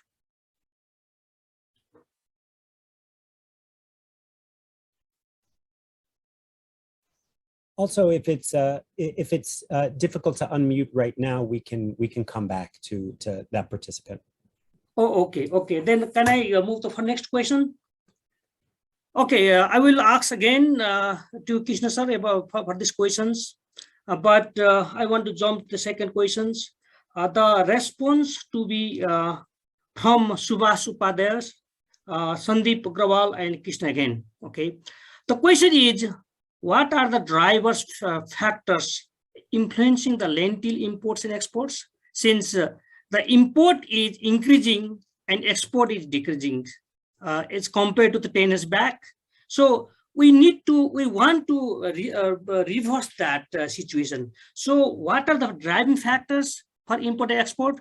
I would like to ask this question to Subhash Upadhyay sir.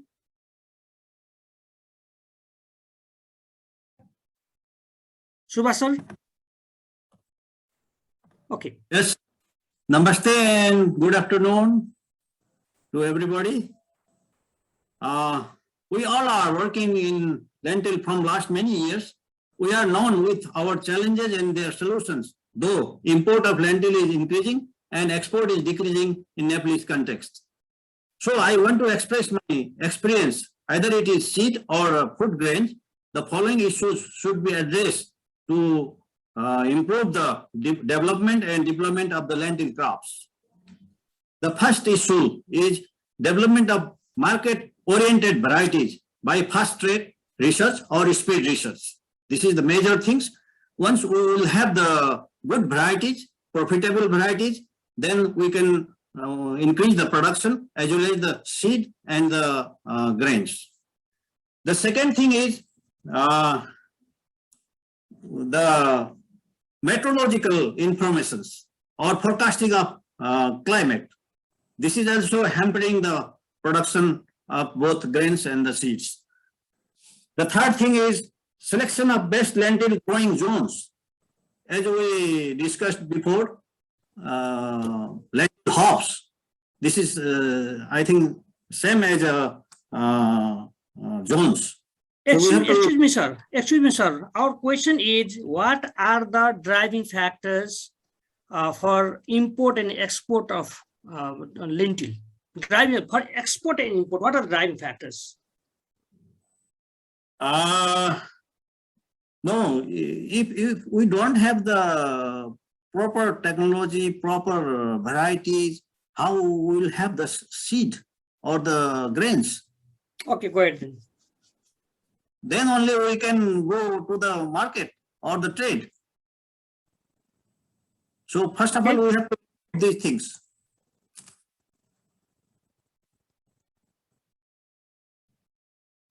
Isn't it? Yeah, go ahead.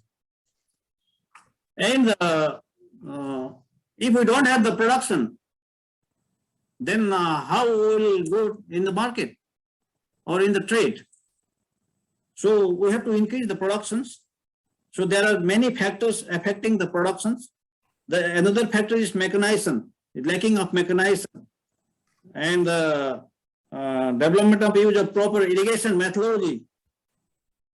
Because lentil is very sensitive crop, and best and proved agronomic practices, if we will have apply, then we will get the good productions. Then only we can assure the market of seed as well as the grain. And the third thing is preparation of seed as well as food, grain, and the balance sheet of each every 3 years, so that we will find out the actual quantity, what we will have and what we have to increase. And next one is preparation and implementation of lentil commercialization program by coordinating of all the stakeholders as well as the policy makers. So can you summarize your speech, because it is 3 minutes only? Yeah, okay. It's the last one. Once we make a national program by addressing all above issues and implement it with collaborative ways, then only qualitative and quantitative lentil product will come regularly in the trading and marketing platform. And this is, I think, commercialization of the lentil crop. Thank you. Thank you, sir. The same question goes to Sandeep Agrawal, sir. May I request you? Like it was little power off to me. I missed a little bit discussion going on. The question I think is going on is how to streamline national demand and supply forecast of lentil grain in Nepal. Is that correct? No, the question is what are the driving factors influencing for lentil import and exports? This is the question for you. Thank you. Thanks a lot. Major drivers I will like to put up is the production of the lentils. How much is produced is sold in the market and exported. And second is the government policies. So these are the major drivers I will say. And I will like to share something of my experience also. Like in year 2000, I am in this processing from last 20 years. And like in year 2011-12, from where the graph has started declining, I processed around 38,152 quintals of lentils. Whereas in last year, in year 2021, I processed just 7,650 quintals. And in 2011-12, I exported 18,584 quintals of lentils. And last year in 2021, I exported 3,452 quintals of lentils. That is a downward trend and decreased up to 80%. So what I had 10 years ago, today I am having 20% of that. So what is the major reason? Reasons are, a lot of reasons has come together. Like earlier when we had good export, we were at that time given 4% export subsidy in the export value. And there was, to promote the export, there was income tax relaxation on the exported amount value. And when the Trade Promotion Council, when it was found, and to the my surprise, as the export of lentil was earlier good, maybe due for easy revenue or whatever thing can be, rupees 1,000 per metric ton of export duty was imposed. This is, I think, not supportive for the export of lentil. There should be, because it is 100% domestic product and 100% value addition done by all the people of Nepal. Export duty imposed on it is not good support to it.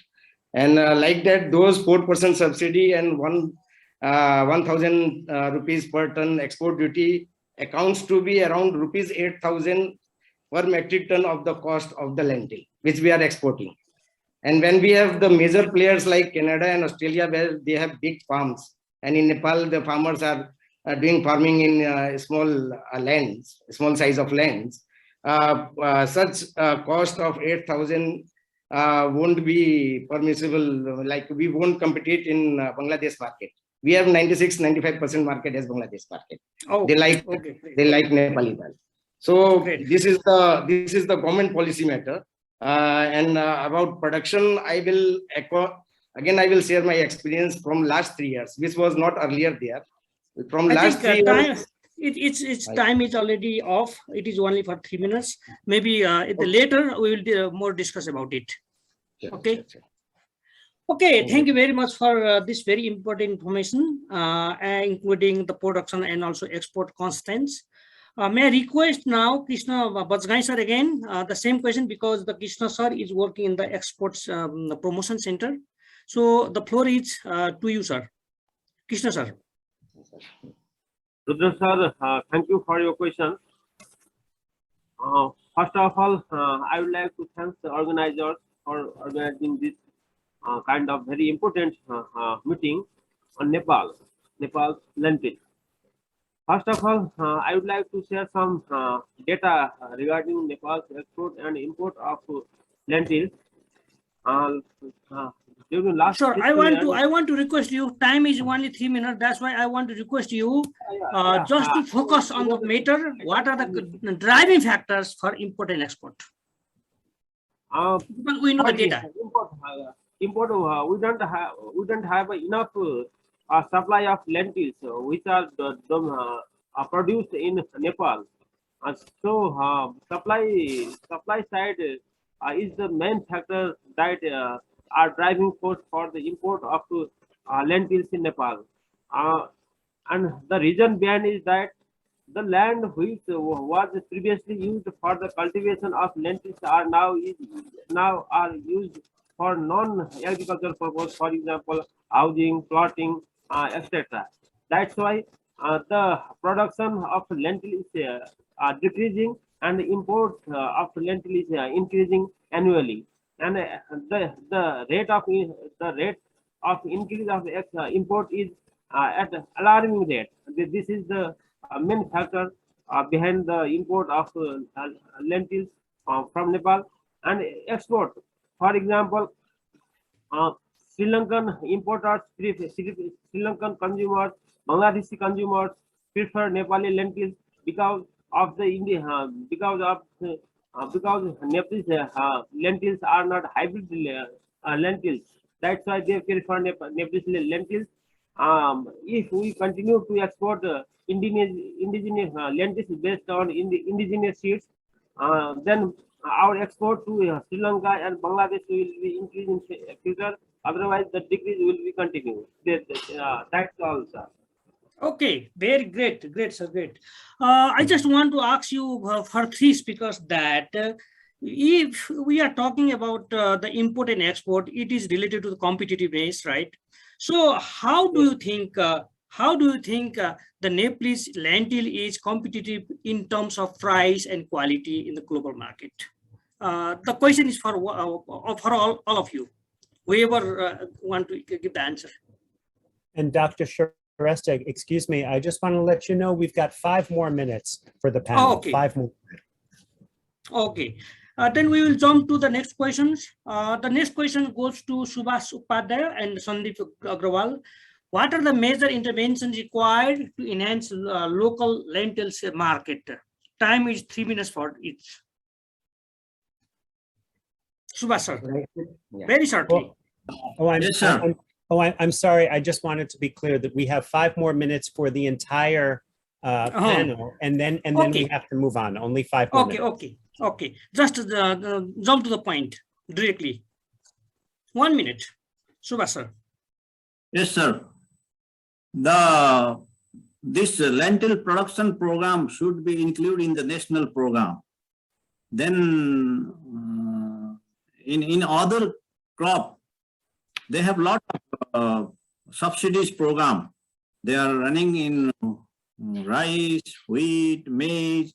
Likewise, it should be come in the lentil crop also, so that will be high. Thank you, sir. May I ask Sandeep, sir, short 1 point? Yeah, thanks a lot. For the farmers' context, we need correct seeds, sufficient quantity of seeds, and insurance of the crop to the farmers if the crop flops. That will guarantee them. Okay, thank you. Now I'm going to the last point. Goes to Dr. Rajendra and Krishna, sir. What are the major policy interventions required to enhance the lentil value chain, whole value chain? Can you give one major point, Dr. Rajendra? The fundamental thing to enhance the rice lentils production and marketing system in Nepal is the enhance the seed system. The seed is the most important bottleneck to promote the production and marketing system of the lentil. That's why research, seed system, and then we can go for promotion of production and marketing system. The fundamental thing is research and seed system. Thank you, sir. In this regard. Thank you. Okay, thank you. How about Krishna, sir? Can you give one important point throughout the value chain? In lentil sector, forward linking and backward linking is very necessary. It is my conclusion, sir. Thank you very much. Okay, thank you very much for all 4 speakers for your very important feedbacks and suggestions. That will be very helpful in our further approach. Michael, the mic is over to you. Great. Yeah, Thank you so much, Dr. Shrestha, and all of the panelists. Thank you very much. At this point, if you're following along in our program, we're coming toward the end of our day. I'd like to turn the floor over to Dr. Barry Pittendry and Dr. John.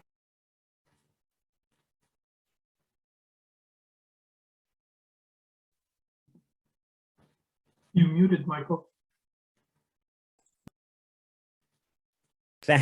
Thank you so much. Let me just say again, thank you to Dr. Shrestha and all of the panelists for a very interesting conversation. If you're following along in the program, we're toward the end of the day of day 2, and I'd like to turn the floor over to Dr. Barry Pittendry and Dr. John Maidendorp from the Feed the Future Innovation Lab for Legume Systems Research, and they'll present some takeaways and a synthesis of the conversations over the 2 days, and then talk about what will happen next. And then we'll close the day with comments from the Honorable Secretary, Dr. Sharma. So Barry and John, over to you. So I'll primarily let John lead this next discussion, but I'll put it in a sort of a framework and then pass it over to John. One of the fundamental things that we're looking at within the context of the Legume Systems Research Innovation Lab is first understanding legume systems in particular regions of the world, and then understanding particular or potential insertion events or insertion technologies that could then be used to optimize those systems. And so within the context of this, where there are technologies that can be brought forward, we need to understand those technologies in what's called a product life cycle. And that is how far are those products and innovations being brought forward? Can they be something that we can take immediately towards scaling? Do they need further research investments to bring them forward to the point where they can be passed off or interacted with the private sector towards scaling approaches? So I think as we move forward, we need to think within that context. And I'll turn it over to Dr. John Maidendorp to follow up on this and to get into the greater depth around the issues of how we want to move forward. So thank you very much. Go ahead, John.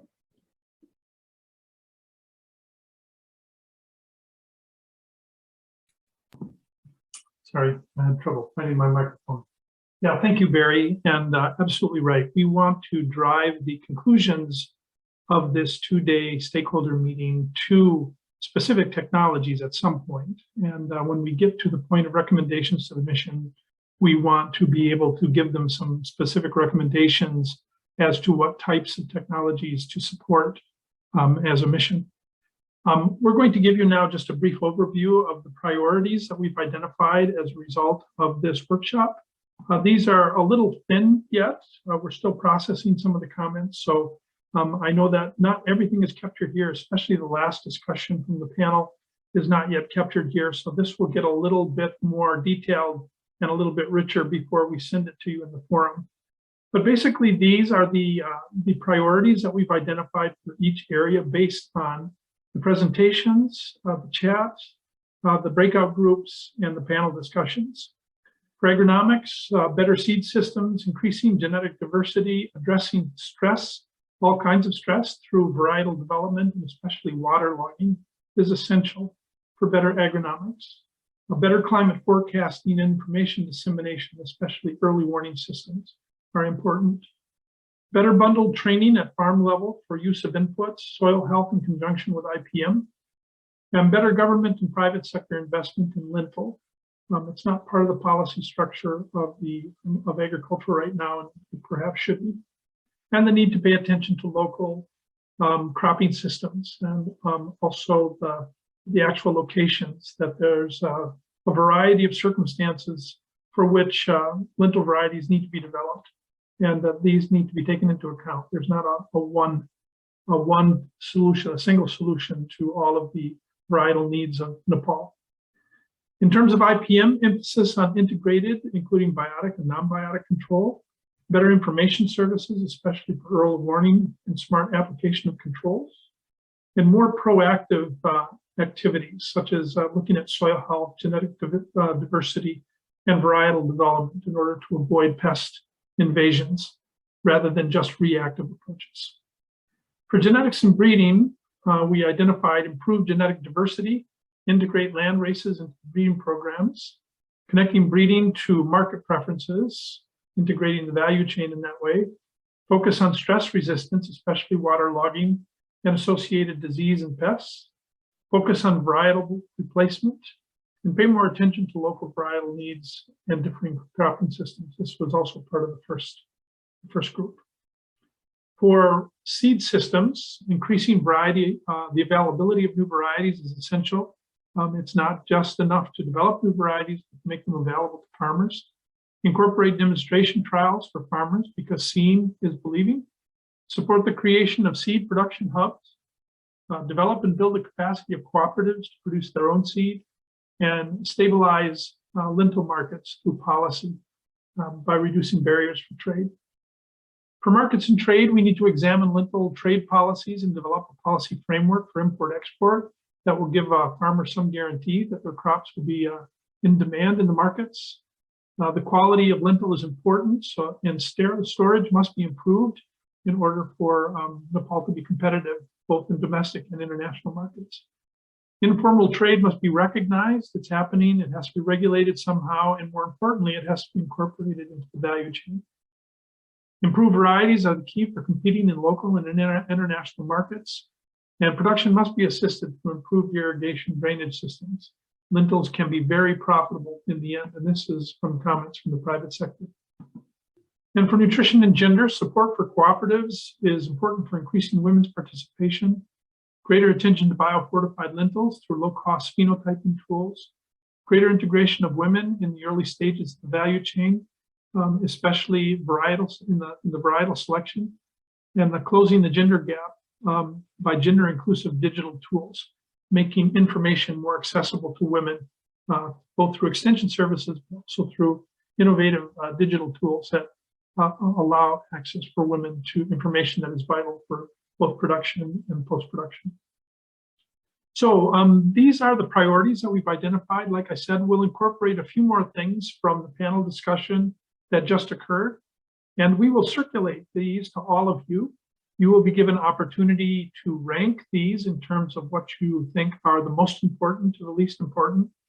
And then also there will be an open discussion because as you can see, these are very broad ideas, but they lack details in terms of implementation. So we will be, through the forum, we will be prompting you to be more specific about what types of programs could be designed in order to address these priorities in each one of these areas.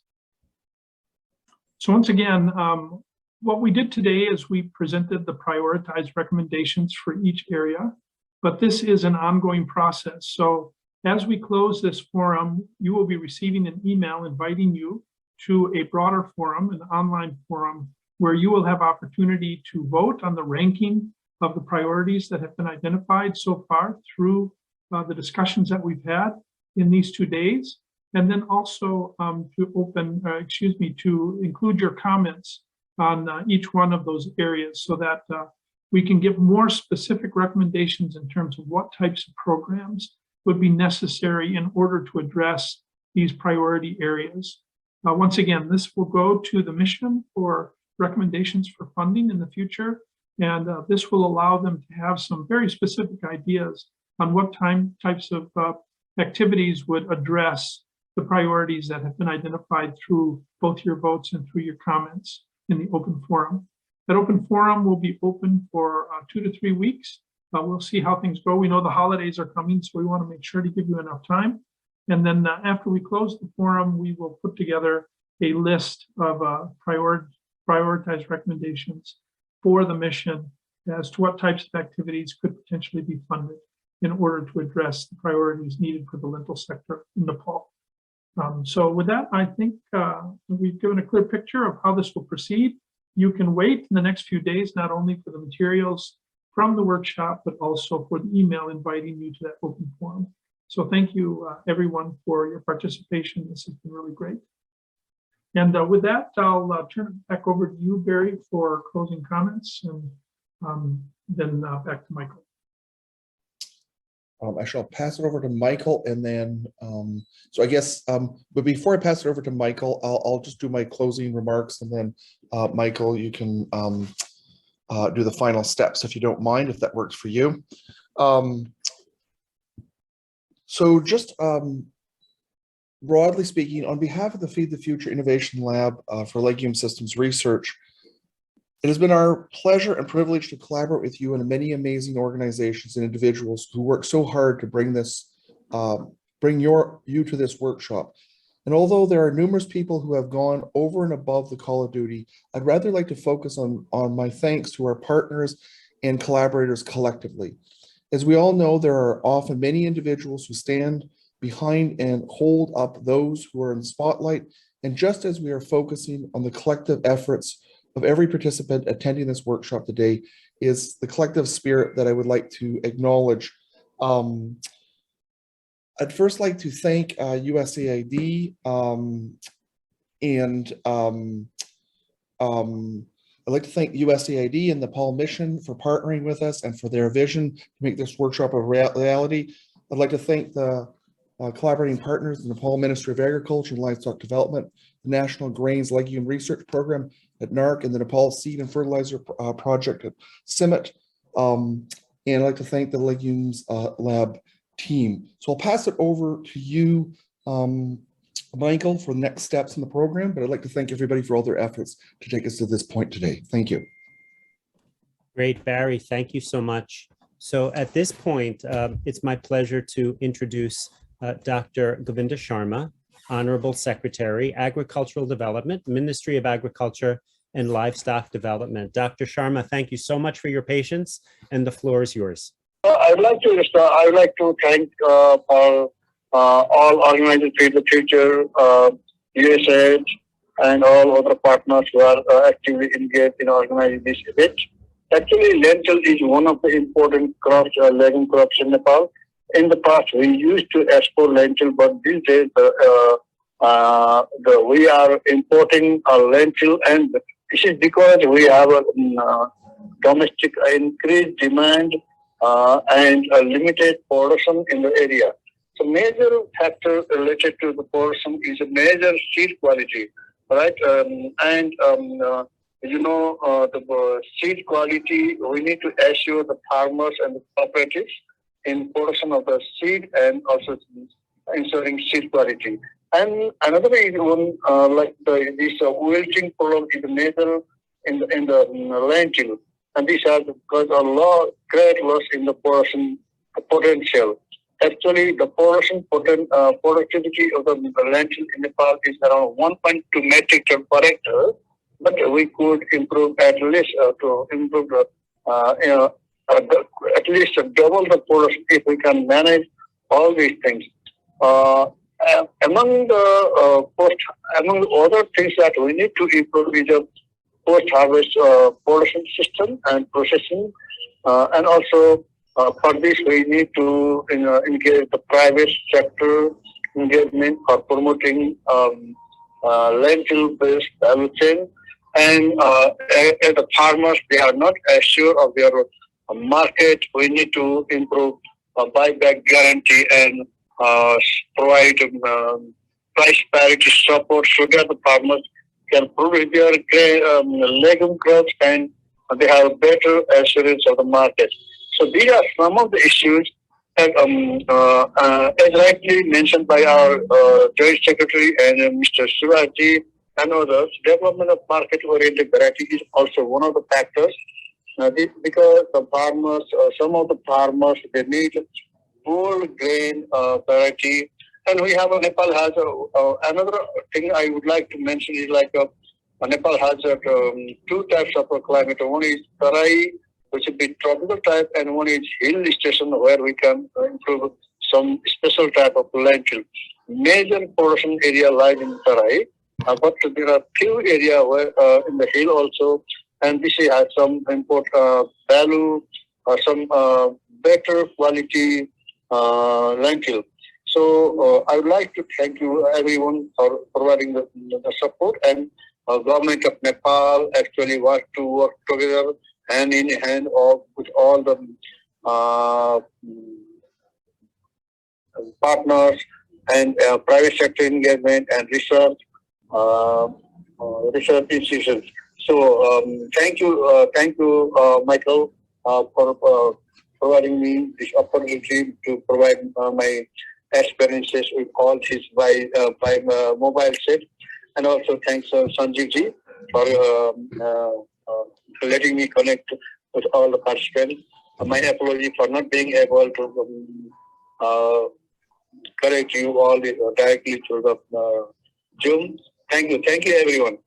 Thank you. I appreciate all the research work timing of the research. Thank you. Thank you so much, Honorable Secretary Sharma, both for your remarks and for your patience and for your persistence in helping us to actually hear you today. And I just want to close today's program by thanking all of the participants, all of the contributors, and all of you for making it such an engaging program. Just a reminder that the breakout rooms are now open in the event that anyone would like to connect with others who are part of the program today. And that formally concludes our program. Thank you so much for your participation and have a great rest of your day. Thank you. Thank you, Michael, for your great nice, moderation.